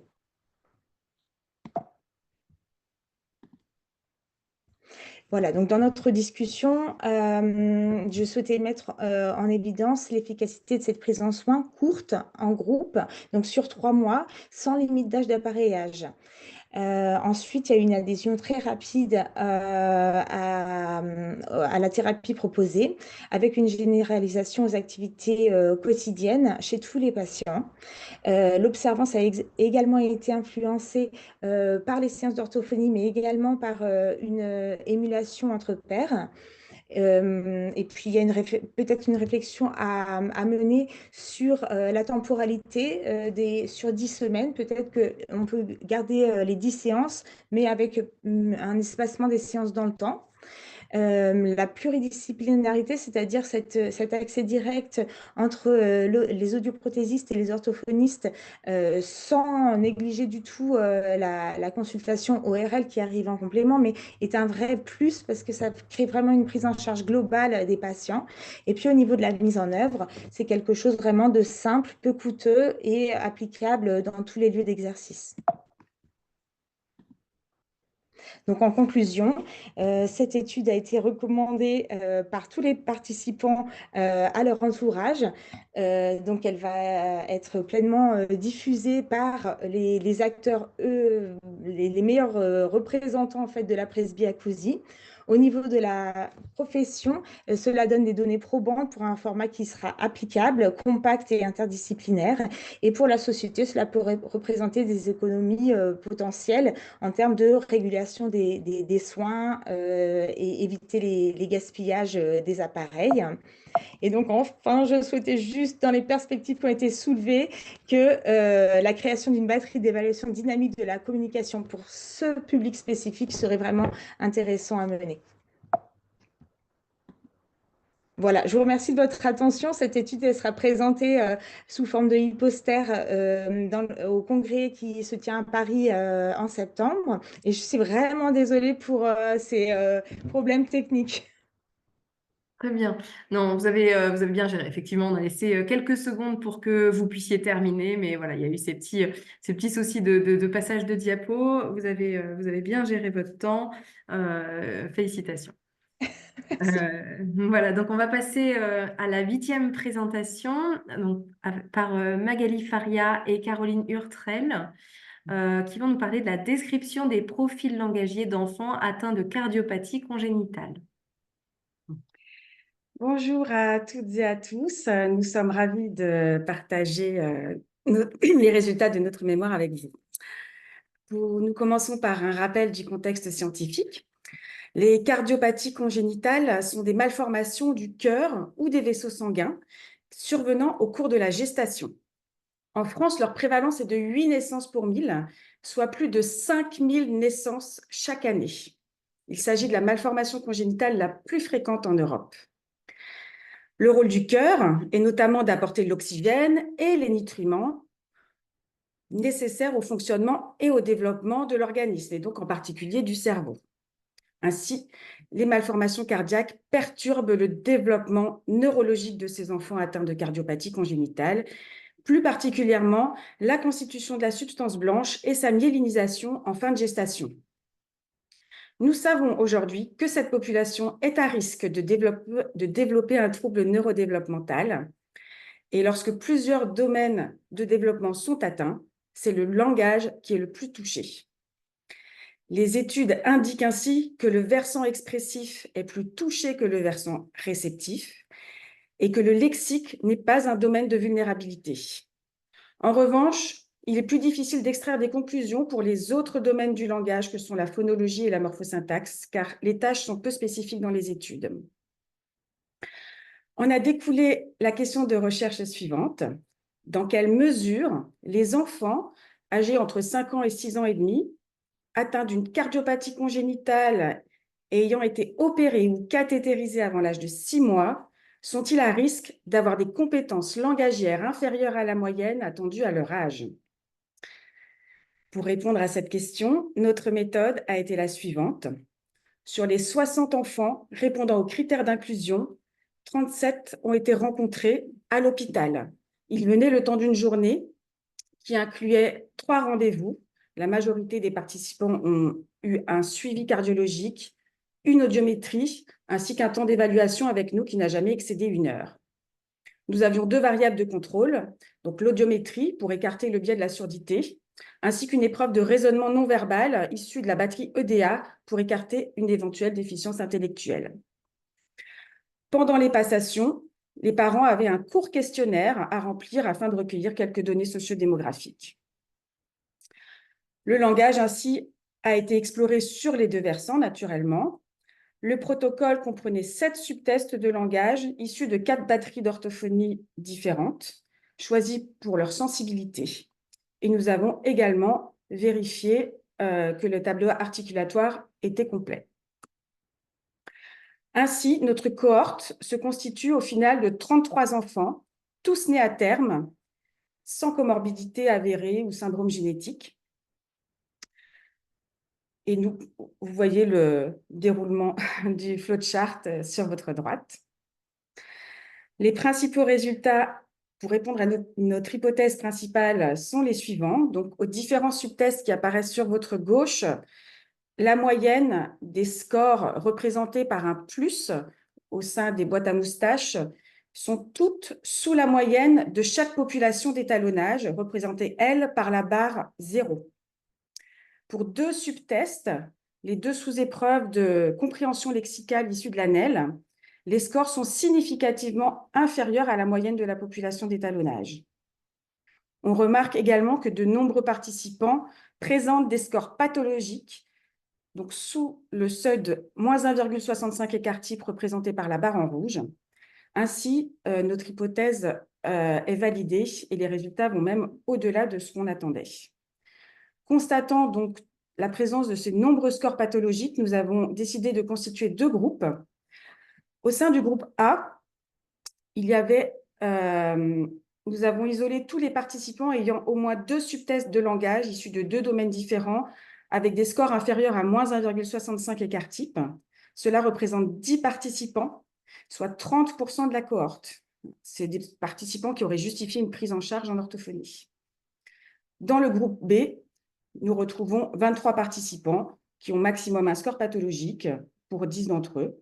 Et nous considérons que c'est pour 70% de la cohorte. Donc, ces participants ont un profil langagier fonctionnel. Lorsqu'on compare ces 2 groupes, on constate qu'il y a une différence significative en expression pour les 3 épreuves de phonologie, de lexique et de morphosyntaxe, où les scores sont plus faibles dans le groupe A, ainsi qu'en compréhension morphosyntaxique. Et donc, nous pouvons constater que le versant expressif est particulièrement touché, ainsi que la morphosyntaxe. Je laisse la parole à Maëlle. Alors, on ne va pas détailler tous les résultats. Simplement, pour rappel, en rouge, vous avez les scores pathologiques. En orange, ce que l'on peut appeler la zone de vulnérabilité. Et en vert clair et vert foncé, les scores subnormaux et normaux. Nous attirons votre attention sur la dernière ligne, évaloplex, c'est-à-dire la dénomination d'image, où là, les performances sont dichotomiques. Donc, l'absence de performance dans la zone de vulnérabilité nous a amené à faire l'hypothèse que le lexique était un probable indicateur de sévérité du profil langagier de ces enfants lorsque le profil était atteint. Tous les scores pathologiques sont dans le groupe A. Alors, pour nos hypothèses secondaires, nous avons recueilli plus d'une vingtaine de variables, c'est-à-dire des facteurs associés potentiels, et nous les avons confrontés aux scores langagiers les plus faibles. Donc, à gauche, pour tout ce qui était les variables, les variables qui constituaient le degré de sévérité opératoire et physio-pathologique, nous validons partiellement cette hypothèse, puisque seul le score APGAR à 1 minute, inférieur à 10, est significativement corrélé aux performances en phonologie du groupe A. À droite, nous validons l'hypothèse qui interrogeait le lien entre le niveau de diplôme des parents et les performances langagières des participants. Enfin, nous attirons votre attention sur le contexte d'hospitalisation. Alors, nos résultats, nos analyses statistiques montrent des corrélations significatives et négatives entre, d'une part, la durée d'intubation et d'autre part, la durée de séjour et les performances en morphosyntaxe sur les deux versants. Donc, pour les limites et les perspectives de notre étude, c'est que tout d'abord, nous avons utilisé des subtests de batteries différentes et il n'est pas exclu que la variabilité de chaque profil des individus soit liée à la variabilité de chaque population d'étalonnage. Enfin, le bilinguisme n'a pas été exploré puisque nous n'avons pas identifié le niveau de bilinguisme, donc ce serait à explorer dans de prochaines études. Enfin, pour les perspectives, notre travail est exploratoire. Donc, nous encourageons vraiment d'autres études à affiner par domaine langagier le profil de ces enfants pour affiner la sémiologie et notamment l'articulation, puisque 40% de nos participants présentent un tableau articulatoire incomplet. Enfin, la prévention et le suivi précoce du développement de ces enfants sont aussi à questionner, car parmi les profils les plus sévères, c'est-à-dire ce groupe A constitué de 10 participants, 4 sont suivis en orthophonie. Et au sein de ce groupe, il y a 4 profils très sévères, c'est-à-dire qu'ils sont chutés dans tous les domaines langagiers. Un seul est actuellement suivi en orthophonie. Donc, pour conclure, pour l'ensemble des subtests, les moyennes de tous les scores sont inférieures à la moyenne de la population d'étalonnage. Les deux versants sont touchés, mais plus particulièrement le versant expressif, et ceci va dans le sens de la littérature. Ce que notre étude apporte, c'est qu'il existe plusieurs facteurs associés à la cardiopathie congénitale et intervenant avant l'âge de 6 mois, qui sont corrélés au score en langage à l'âge de 5 ou 6 ans. Donc, ainsi, les durées d'intubation, d'hospitalisation et le score APGAR à 1 minute inférieur à 10 sont des indices périnataux en lien avec des scores de vulnérabilité respectivement en morphosyntaxe et en phonologie. Ce sont donc des indices forts du développement langagier de ces enfants. Il apparaît également que les performances en lexique sont un possible indicateur de sévérité du langage de ces enfants quand le profil langagier est atteint. Ainsi, on ne peut pas vraiment trancher, à savoir est-ce que la cardiopathie est pourvoyeuse de troubles du langage ou bien est-ce qu'ils ont un TDL qui vient se surajouter à la cardiopathie congénitale. Mais ce que l'on sait, donc ça on ne peut pas le trancher, mais ce que l'on sait, c'est que la prévalence de profils langagiers vulnérables est plus élevée dans cette population que dans la population générale. Donc, une information aux soignants, aux familles et une orientation précoce en orthophonie semble indiquée pour cette population. Nous vous remercions de votre attention. Merci pour votre présentation. Alors, nous allons passer au 9e mémoire, la 9e présentation, Laure Gassi, qui va nous parler donc d'une analyse qualitative des comportements dénominatifs chez 5 patients avec une aphasie primaire progressive variante sémantique ayant suivi une rééducation de type Semantic Features Analysis combinée à un entraînement métacognitif. Bonsoir à tous. Je vous remercie de me laisser l'opportunité de vous présenter ce travail. Dans les années 80,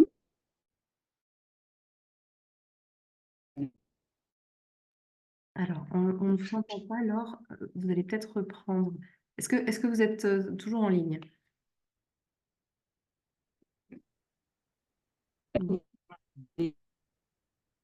Alors, j'ai une connexion Internet instable. Pardon, ça y est, je peux prendre le contrôle. Pardon, je reviens en arrière. Est-ce que vous m'entendez là? là, on vous entend bien. On a coupé pour recommencer. D'accord. Ouais. Est-ce qu'on Allez, peut relancer le... je recommence. Pardon. Oui. Alors, attendez Oui, juste une seconde. Oui, d'accord. voilà, c'est bon. Allez-y. C'est bon. Bon, bonsoir à tous. Je vous remercie de me laisser l'opportunité de vous présenter ce travail.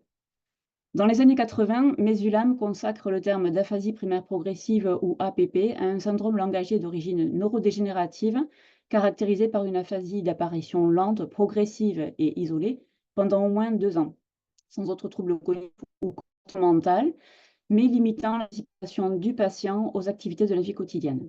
En 2011, Gorno, Tampini et Hall ont distingué au sein de ce principaux, l'APP non fluente agrammatique, l'APP logopénique et ce variant qui nous intéresse, qui est caractérisé par 2 symptômes cliniques majeurs, une anomie en dénomination et un trouble de la compréhension du mot isolé. Cette anomie en dénomination est une difficulté à trouver le bon mot de voir un objet ou une personne et qui relève d'une difficulté d'accès ou d'une altération des représentations au niveau lexical ou sémantique. En l'absence de traitement pharmacologique, pardon, j'ai oublié, pardon, il faut également d'autres marqueurs neurologiques pour pouvoir poser le diagnostic clinique d'APP sémantique. En l'absence de traitement pharmacologique, c'est l'orthophonie qui est recommandée en soins de première intention pour renforcer et maintenir les compétences du patient. Pour évaluer cette anomie, on utilise souvent une tâche de dénomination qui s'appuie sur un modèle cognitif de production lexicale. Il permet d'identifier les niveaux de linguistique qui sont impliqués dans cette anomie. L'evidence-based practice oriente les projets thérapeutiques de l'anomie dans l'APP sémantique, préconisant ainsi notamment le recours à une thérapie sémantique comme la Semantic Features Analysis ou SFA, qui peut être combinée à un entraînement métacognitif. La sélection des items travaillés devra être également personnalisée aux besoins et aux capacités résiduelles du patient. Dans l'APP sémantique, l'anomie suit une dégradation du spécifique au générique. On parle de surgénéralisation des concepts au sein des réseaux lexico-sémantiques, avec la production notamment de circonlocutions, de paraphasies sémantiques. Pour les besoins de mon étude, je me suis particulièrement concentrée sur les paraphasies sémantiques intracatégorielles, lorsque le patient dit par exemple buse ou rapace pour aigle, et aux paraphasies sémantiques intercatégorielles lorsqu'il dira oiseau pour aigle. J'ai utilisé ces dernières paraphasies sémantiques comme indicateurs dans mes analyses et je les ai appelées respectivement approche sémantique spécifique et approche sémantique générique. Il m'a d'abord fallu trouver l'outil pour analyser les réponses à une tâche de dénomination de manière fine. Je l'ai trouvé dans cette grille de Tran et Hall de 2015 qui permet cette théorie psycholinguistique des comportements dénominatifs. Elle dépasse la simple qualification correcte ou incorrecte des réponses. Non seulement on peut coter une diversité des réponses, mais aussi identifier les stratégies du patient qui sont à l'œuvre. Ensuite, j'ai cherché comment les comportements dénominatifs pouvaient refléter un effet de la rééducation du patient. Cette étude ici de, pardon, cette étude de Tilton-Bolowski qui est parue en 2023 a mené une intervention similaire à notre étude chez 4 cas uniques vasculaires. Cette équipe a pointé ici des comportements dénominatifs des patients, témoigne d'un effet d'efficacité de la rééducation. Laure, Pardon, ça ne marche peut-être pas. éteignez votre vidéo déjà. Oui, d'accord. Ça va peut-être prendre. Pardon. Donc, ces indicateurs ont témoigné d'un effet d'efficacité de la rééducation, d'un effet de spécificité sémantique des réponses, et ainsi que d'un effet sur l'utilisation des approches produites par le patient. Donc, nous nous sommes saisis de cette grille et de ces critères de jugement qui ont été validés dans l'aphasie vasculaire pour les appliquer à notre étude dans l'APP sémantique, et ainsi identifier des modifications dans les comportements dénominatifs des 5 patients avec APP sémantique ayant suivi une rééducation SFA combinée à un entraînement métacognitif. J'ai proposé 3 effets observables. Un effet d'efficacité de la rééducation traduit par l'augmentation du nombre des réponses correctes après approche. Un effet de spécificité sémantique des réponses traduit par l'augmentation du nombre des approches sémantiques spécifiques et une réduction du nombre des approches sémantiques génériques. Et enfin, un effet sur l'utilisation des approches du mot cible traduit par l'augmentation de son nombre total d'approches produites par le patient. L'étude dans laquelle s'inscrit mon mémoire étant une étude en Single Case Experimental Design, ou SCED, le critère de validité de chacune de mes hypothèses que j'ai choisies a été la réplication directe de l'effet de la rééducation sur au moins 3 des patients que j'ai étudiés. Voici l'origine de mes données que j'ai analysées. Donc, une étudiante en orthophonie les a recueillies en 2023. Elles sont issues d'une étude de recherche interventionnelle prospective et monocentrique qui a recherché l'efficacité d'une rééducation sémantique de type SFA combinée à un entraînement métacognitif chez des patients avec APP sémantique. La méthodologie SCED en ligne de base multiple AB choisie comportait une phase A de rééducation aspécifique de type phonologique, suivie d'une phase B qui a été introduite de façon séquentielle et randomisée auprès de chaque patient et qui consistait à administrer donc, la rééducation ciblée SFA combinée à un entraînement métacognitif dont on voulait prouver l'efficacité. Donc, j'ai analysé les mesures répétées lors de ces 2 phases. La mesure répétée était une tâche de dénomination administrée toutes les 2 séances du protocole. Elle a été personnalisée selon un critère de performance et un critère de jugement d'utilité des items à dénommer. Les items dénommés étaient répartis en 2 sets. La moitié des items étaient entraînés lors de la phase B et l'autre moitié ne l'était pas. J'ai ensuite rentré les données de ces mesures répétées dans la grille de Tran. Cela m'a permis de comptabiliser les indicateurs que j'ai retenus de l'étude de Tilton-Bolofsky, à savoir pour l'hypothèse 1, le nombre de réponses correctes après approche, pour l'hypothèse 2, le nombre des approches sémantiques spécifiques qui correspondent aux paraphasies sémantiques dans la grille de Tran, le nombre des approches sémantiques génériques qui correspondent à la dénomination générique dans la grille de Tran, et enfin, pour l'hypothèse 3, j'ai comptabilisé l'ensemble des approches qui étaient produites par le patient au cours de la rééducation. Ces données quantitatives, j'ai pu effectuer dessus les analyses statistiques qui sont préconisées dans le cadre des études SCED, à savoir des analyses visuelles et statistiques. Donc, après avoir vérifié la présence d'un effet de la rééducation indiqué par un maximum de points situé au-dessus de l'enveloppe de tendance de la phase A qui est projetée sur la phase B, on procède à la mesure du taux U qui est compris entre -1 et 1, qui donne une taille d'effet de la rééducation, et il est assorti de sa p-value, dont le seuil de significativité est fixé à 0,05.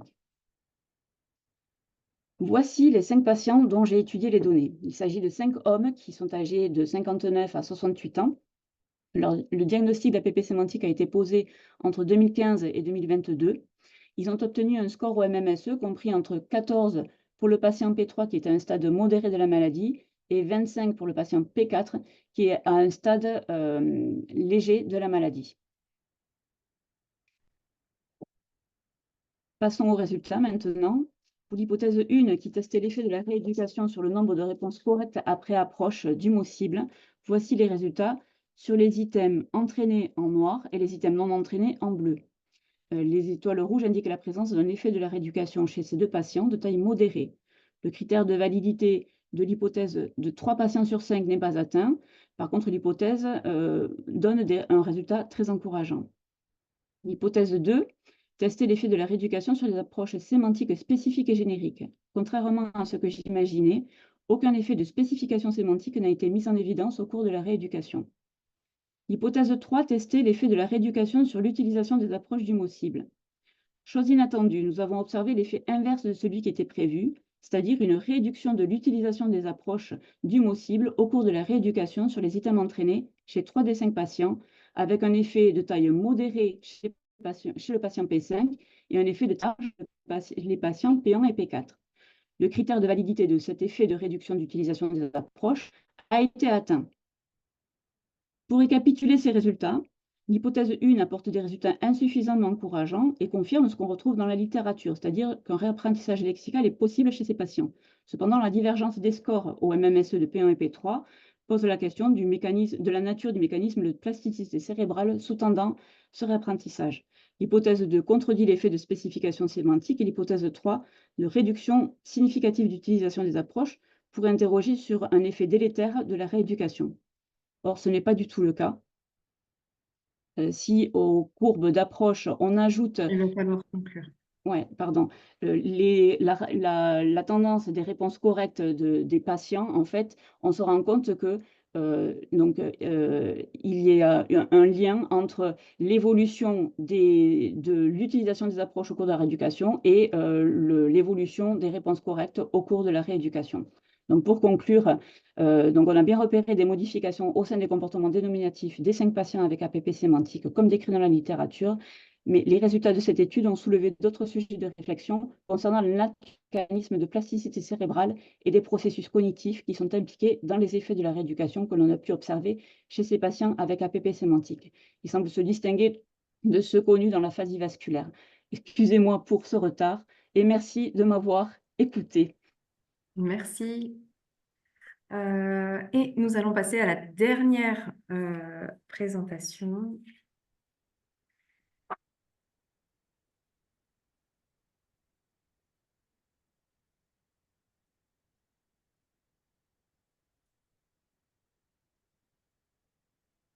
Voilà.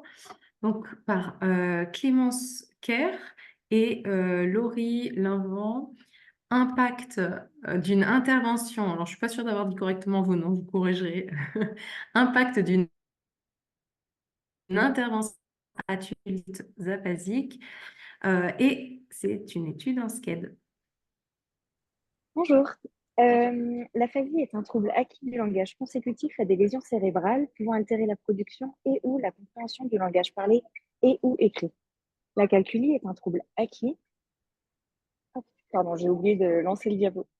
La calculie est un trouble acquis pouvant altérer les capacités de calcul, de traitement du nombre et la résolution de problèmes. Toutefois, les processus langagiers et numériques sont liés et de nombreux auteurs s'accordent pour dire que auprès de patients cérébro-lésés sont présents des troubles acalculiques et aphasiques.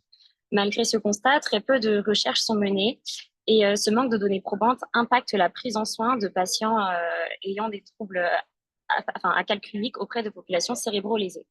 Par ailleurs, les patients peuvent présenter des difficultés dans les activités de la vie quotidienne impliquant le nombre, telles que la gestion de l'heure ou les courses, sans en avoir forcément conscience. Dans ce contexte, nous nous sommes questionnés sur l'impact d'une rééducation ciblée sur la lecture de l'heure auprès de patients adultes aphasiques.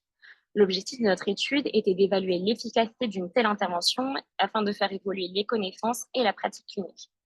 Nous avons fait 2 hypothèses. L'intervention améliore les capacités en lecture de l'heure et l'intervention entraîne un transfert de compétences sur d'autres aptitudes numériques. Donc, on va maintenant vous présenter la méthodologie qu'on a suivie tout au long de notre protocole. Donc, il y avait des critères d'inclusion qui étaient que le sujet devait présenter une aphasie, être âgé de 18 à 60 ans, présenter un premier événement neurologique avec lésion cérébrale survenue il y a plus de 6 mois et présenter au moins un score pathologique à la Benck. 2 sujets ont été retenus et tous 2 présentaient une aphasie non fluente avec un fort manque d'humour. Notre protocole de rééducation s'appuie sur la méthodologie SCED, donc Single Case Experimental Design, selon laquelle chaque sujet est son propre sujet contrôle. Concrètement, ça veut dire que chaque sujet est comparé à lui seul au cours de 3 phases. Une phase pré-interventionnelle appelée A, une phase interventionnelle appelée B et une phase post-interventionnelle appelée A'. Les sujets ont été inclus simultanément et ont été évalués de manière intensive et fréquente au cours de ces 3 phases de manière hebdomadaire, à raison de 2 mesures hebdomadaires. L'objectif de la phase A est de s'assurer que l'évolution du patient, si elle existe, est spécifique à la rééducation.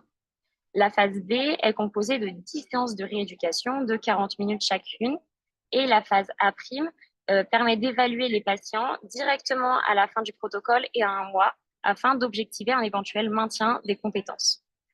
Donc, les batteries d'évaluation qui ont été utilisées en pré- et en post-intervention ont permis d'établir le profil du patient et de juger de l'effet de l'intervention sur l'amélioration de ses aptitudes numériques. Les mesures répétées qu'on voit ici sur le schéma expérimental en mauve consistaient à la lecture de l'heure en analogique et en digital par le sujet. Elles ont pour rôle d'observer l'évolution des compétences du sujet en lecture de l'heure en score et en temps au fur et à mesure de l'intervention. Donc, comme je disais, le protocole était composé de 10 séances de rééducation de 40 minutes chacune, dont le déroulement était relativement le même. Nous commencions toujours par les mesures répétées, dont le temps de passation était estimé à 10 minutes. Ensuite, 3 axes de rééducation étaient travaillés, le transcodage, la compréhension de l'heure et la lecture de l'heure. Nous avons établi ensuite des niveaux de difficulté croissantes pour la lecture de l'heure afin de s'ajuster et de s'adapter au mieux aux performances de chaque sujet. De plus, les items proposés étaient ajustés en fonction de ce qui avait été observé à la séance précédente, donc en fonction des réussites ou des difficultés des sujets. On va maintenant passer aux résultats. Donc l'analyse des SCAD est visuelle. Sur les graphiques, on peut observer 2 lignes. La ligne rouge correspond à la moyenne de la phase de ligne de base et la ligne verte correspond à la tendance de la phase de thérapie. On peut observer un effet visuel de l'intervention si la majorité des points de mesure se situent au-dessus de ces 2 lignes. L'analyse statistique, elle, se fait au moyen du taux, qui permet de définir la taille de l'effet. Il est compris entre -1 et 1. Plus il est proche de 1, plus l'effet de l'intervention est important. L'analyse se fait également à l'aide de P, qui indique la significativité de la taille de l'effet. Nous avons choisi un seuil à 5%, ce qui veut dire que si la valeur de P est inférieure à 5%, on rejette l'hypothèse nulle selon laquelle l'intervention n'aurait pas d'effet. Donc là, concernant les scores, on observe chez le sujet 1 un effet visuel de l'intervention, car 60% des points de mesure se situent au-dessus des 2 lignes. Et cette analyse visuelle est corroborée par le taux, qui est égal à 0,580, et P, qui est égal à 0,012, qui est donc inférieur à 5%. Donc là, les résultats chez le sujet 1 indiquent bien qu'il y a un effet significatif de l'intervention sur les scores. On observe également chez le sujet 2 un effet visuel de l'intervention, qui est corroboré ici aussi par l'analyse statistique. Donc pour le sujet 2 aussi, on peut dire qu'il y a un effet significatif de l'intervention. On va ensuite aborder les résultats en termes de temps de réponse. Donc là, on ne s'attend non plus à une hausse des résultats, mais bien à une baisse du temps de réponse. Donc l'analyse va être différente. On s'attend à ce qu'un maximum de points soit situé en dessous des 2 lignes et on s'attend à ce que le taux soit négatif et au plus proche de -1. Donc, concernant le sujet 1, on observe un effet visuel de l'intervention, car 90% des points de mesure lors de la phase B se situent en dessous des 2 lignes. Cette analyse visuelle est corroborée par l'analyse statistique, puisque le taux est égal à -0,580 et est bien négatif, ainsi que la p-value, puisqu'elle est égale à 0,012. Donc, on peut conclure un effet significatif de l'intervention sur le temps de réponse pour le sujet 1. Concernant le sujet 2, on observe que l'intervention n'a pas montré d'effet visuel, puisque 70% des points de mesure se situent au-dessus de ces 2 lignes. Là aussi, l'analyse visuelle est corroborée par l'analyse statistique, puisque le taux est positif et est égal à 0,189, et la p-value est égale à 0,416, donc nettement au-dessus des 5%. Ce qui signifie que l'intervention n'a pas montré d'efficacité pour l'amélioration du temps de réponse du sujet 2. On va maintenant passer à l'analyse des résultats pré- et post-interventionnels de la lecture de l'heure lors des batteries d'évaluation. Donc, on va aborder uniquement les scores aujourd'hui, même si sur le diaporama, il y a aussi les temps. Donc, le sujet 1 obtient un score total de 8,5 sur 40 à la banque en pré-interventionnel, ce qui correspond à un écart type de -10,2 par rapport à la norme. Lors de l'évaluation post-interventionnelle, il obtient un score total de 20 sur 40, ce qui correspond à un écart type de -5,9. La lecture de l'heure a été évaluée au moyen de la banque et de l'écran. À la banque, ces résultats passent de 2 sur 4 en pré-interventionnel à 4 sur 4 en post-interventionnel, soit d'un écart type de -6,3 en pré-interventionnel à un écart type de 0,3 en post-interventionnel. À l'écran, il passe de 4 sur 20 à 20 sur 20, ce qui correspond respectivement à des écarts types de -10,8 et plus 0,47. Le sujet 2, lui, obtient un score total de 9,5 sur 40 à la banque en pré-interventionnel, ce qui correspond à un écart type de -9,8 par rapport à la norme. Lors de l'évaluation post-interventionnelle, il obtient un score total de 18 sur 40, ce qui correspond à un écart type de -6,7. Pour la lecture de l'heure, à la banque, ces résultats passent de 1 sur 4 à 3 sur 4, soit d'un écart type de moins 9,7 à un écart type de moins 3. À Lécan, il passe de 0 sur 20 à 11 sur 20, c'est-à-dire d'un écart type de moins 13,7 à un écart type de moins 5,9. Donc, on va ensuite aborder la discussion. Donc, notre première hypothèse était l'intervention améliore les capacités en lecture de l'heure. Donc, au vu des résultats pour le sujet 1, on note que l'intervention a montré un effet lors des mesures répétées, puisque ces résultats s'améliorent en score et en temps. Lors de la passation de la Benck et de Lécan, on note également une amélioration de ces capacités en lecture de l'heure. Donc, on confirme l'hypothèse 1 pour le sujet 1. Concernant le sujet 2, nous observons une amélioration de ces résultats à la Benck et à Lécan également. Et nous notons également un effet de l'intervention sur ces capacités en lecture de l'heure en score lors de l'analyse des mesures répétées. Donc, l'hypothèse 1 est également confirmée pour le sujet 2. L'hypothèse 2, qui était l'intervention entraîne un transfert de compétences sur d'autres aptitudes numériques. Pour les deux sujets, même si les résultats restent très pathologiques, ils ont malgré tout augmenté, donc ce qui nous permet de confirmer cette hypothèse. Ensuite, nous avons observé chez le sujet 1 une tendance à l'amélioration avant le début de l'intervention. Ces résultats se sont naturellement augmentés dès la 4e mesure répétée en l'absence d'intervention. D'après Ardila et Rosselli, les patients présentant une acalculie secondaire et bénéficiant d'une thérapie du langage connaissent généralement une amélioration de leurs compétences en calcul qui se fait parallèlement à leur récupération langagière. Cela pourrait expliquer la tendance à l'amélioration observée chez le sujet 1 durant cette phase. Donc, pour conclure, cette étude avait pour but d'évaluer l'efficacité d'une intervention ciblée sur la lecture de l'heure chez les sujets adultes aphasiques. Donc, nous observons une nette amélioration des capacités en lecture de l'heure chez les deux sujets de l'étude, ainsi qu'un transfert sur les compétences numériques. La littérature recense très peu de données probantes concernant la rééducation des compétences numériques chez les patients adultes aphasiques. Donc, ces résultats sont prometteurs concernant leur prise en soin. Ce protocole est facilement reproductible en pratique clinique pour les orthophonistes et pourrait être un support de rééducation. Toutefois, il est important de noter que cette étude est pilote et pour étendre les conclusions, il serait nécessaire de la répliquer auprès d'autres patients. Merci pour votre écoute. Merci pour votre présentation. Et voilà, c'était donc la dernière présentation de cette soirée des mémoires. Alors, nous allons passer à un temps de vote. Voilà, donc vous avez à peu près 1 minute pour ce vote. Merci encore une fois à tous les candidats et candidates, hein. Bravo pour vos présentations, votre belle présentation, hein, qui était claire.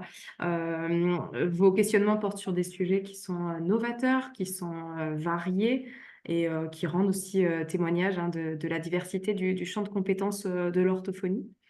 Et dans cette variété, ben, voilà, on se rend bien compte qu'il y a un engagement, que vous avez un engagement pour l'amélioration de la communication, pour le soin, pour l'amélioration de la qualité de vie des professionnels, des patients. Voilà, donc ce sont effectivement des piliers de notre pratique. Donc bravo à chacun, à chacune. Et j'espère Je que vais lancer le je ne vote. doute pas que tout le monde a apprécié. Ouais, le vote n'était pas encore lancé, pardon. Non, pardon. Allez, je le lance pour les participants, ça va s'afficher sur votre écran. D'accord, je pensais qu'il était lancé, pardon. Voilà. Et pendant que vous votez, je vais donc vous annoncer un petit peu ce qui va se passer pour la Suro. Donc, on aura un webinaire. J'ai quelque chose qui va arriver ou pas? Ouais, Florence? Oui, je laisse juste le temps pour que les gens y votent, qu'ils aient encore les numéros dessus. Et après, je te mets, pendant qu'on dépouillera, tu pourras faire la présentation. Je laisse. Encore 30 secondes. 30 secondes du sud de la Loire ou du nord de la Loire?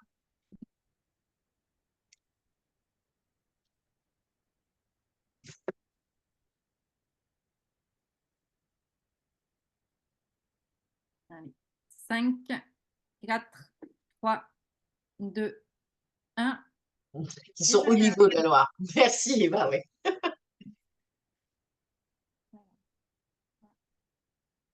Vas-y, Alors, on se retrouve, si vous voulez bien, le 17 octobre pour notre journée scientifique d'orthophonie, une journée complètement interpro avec des collègues kinés, des collègues psychomotes, des orthos bien évidemment, et dont la thématique sera langage et motricité, une journée pleine de nouveautés avec aussi bien des points sur l'évaluation que sur la remédiation et des présentations qui semblent assez pertinentes dans la pratique quotidienne.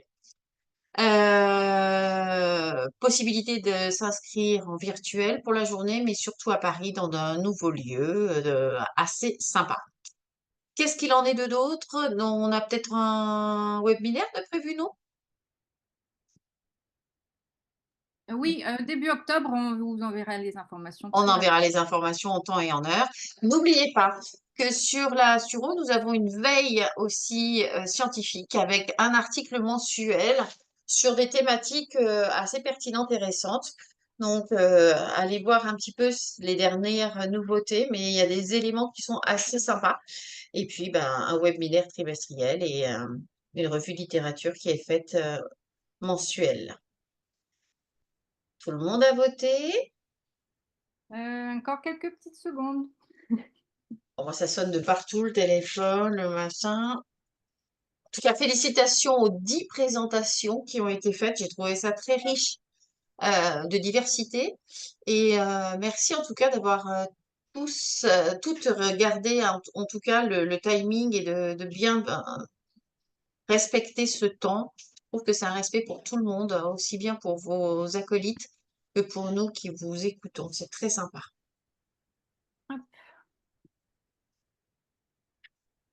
Je regarde. OK. Ça va être moi.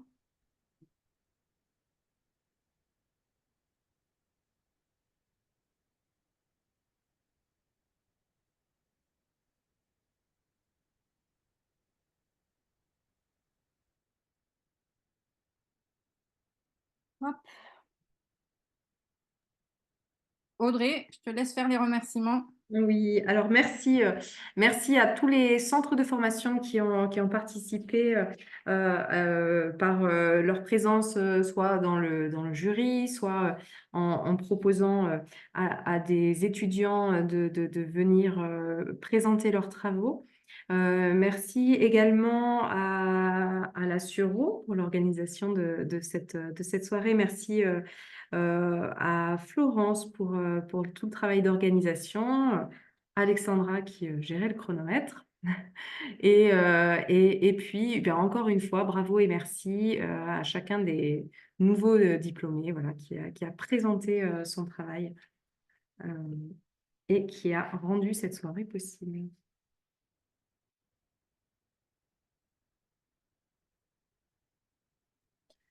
J'essaye juste de refaire revenir tout le monde et comme ça, on peut annoncer.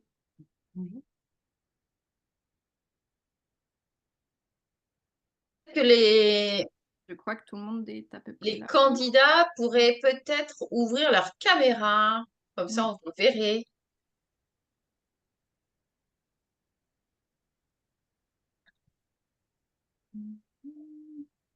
Non. Il y a toujours un peu de suspense, mais c'est important. Je crois que tout le monde est là. OK. Et alors, le prix du public, il est attribué à Pauline Échinger, sous la direction de Élise Reynaud-Bélinger, qui a présenté la place de l'explication des soins dans l'accompagnement du jeune patient présentant une déglutition dysfonctionnelle. Félicitations, Pauline. Je ne sais pas si tu es là, Pauline. Alors, je ne la vois pas. Ah là. Alors, elle a peut-être été déconnectée. Bon, elle est peut-être partie. Message. On passe au prix du... C'est bon, j'ai réussi. Ah, voilà. Merci Bravo, beaucoup. Pauline. Merci. Merci beaucoup. Bravo à toi. On passe au vote du jury. Et le prix du jury est attribué à Florie Chaboche-Thué pour son travail sur la presbyacousie, évaluation d'une thérapie orthophonique de groupe pour l'amélioration de la compréhension de la parole, étude expérimentale en cas unique, sous la direction de Anne Charpiot et Léa Fatt de Strasbourg. Félicitations. Bravo. Bravo, Florie. Merci beaucoup. Malgré le problème technique. Du coup, merci de votre confiance. Bravo. On a très bien compris votre travail. C'était pas que basé sur la confiance. Merci à tous. Super. Voilà, merci à toutes et à tous pour votre présence. Et puis, eh bien, à l'année prochaine. La prochaine soirée des mémoires 2025, ce sera le 3 juillet. À bientôt. Au revoir. Merci à tous. Merci à tous les étudiants. Merci à Merci, au tous. revoir. Merci, au revoir.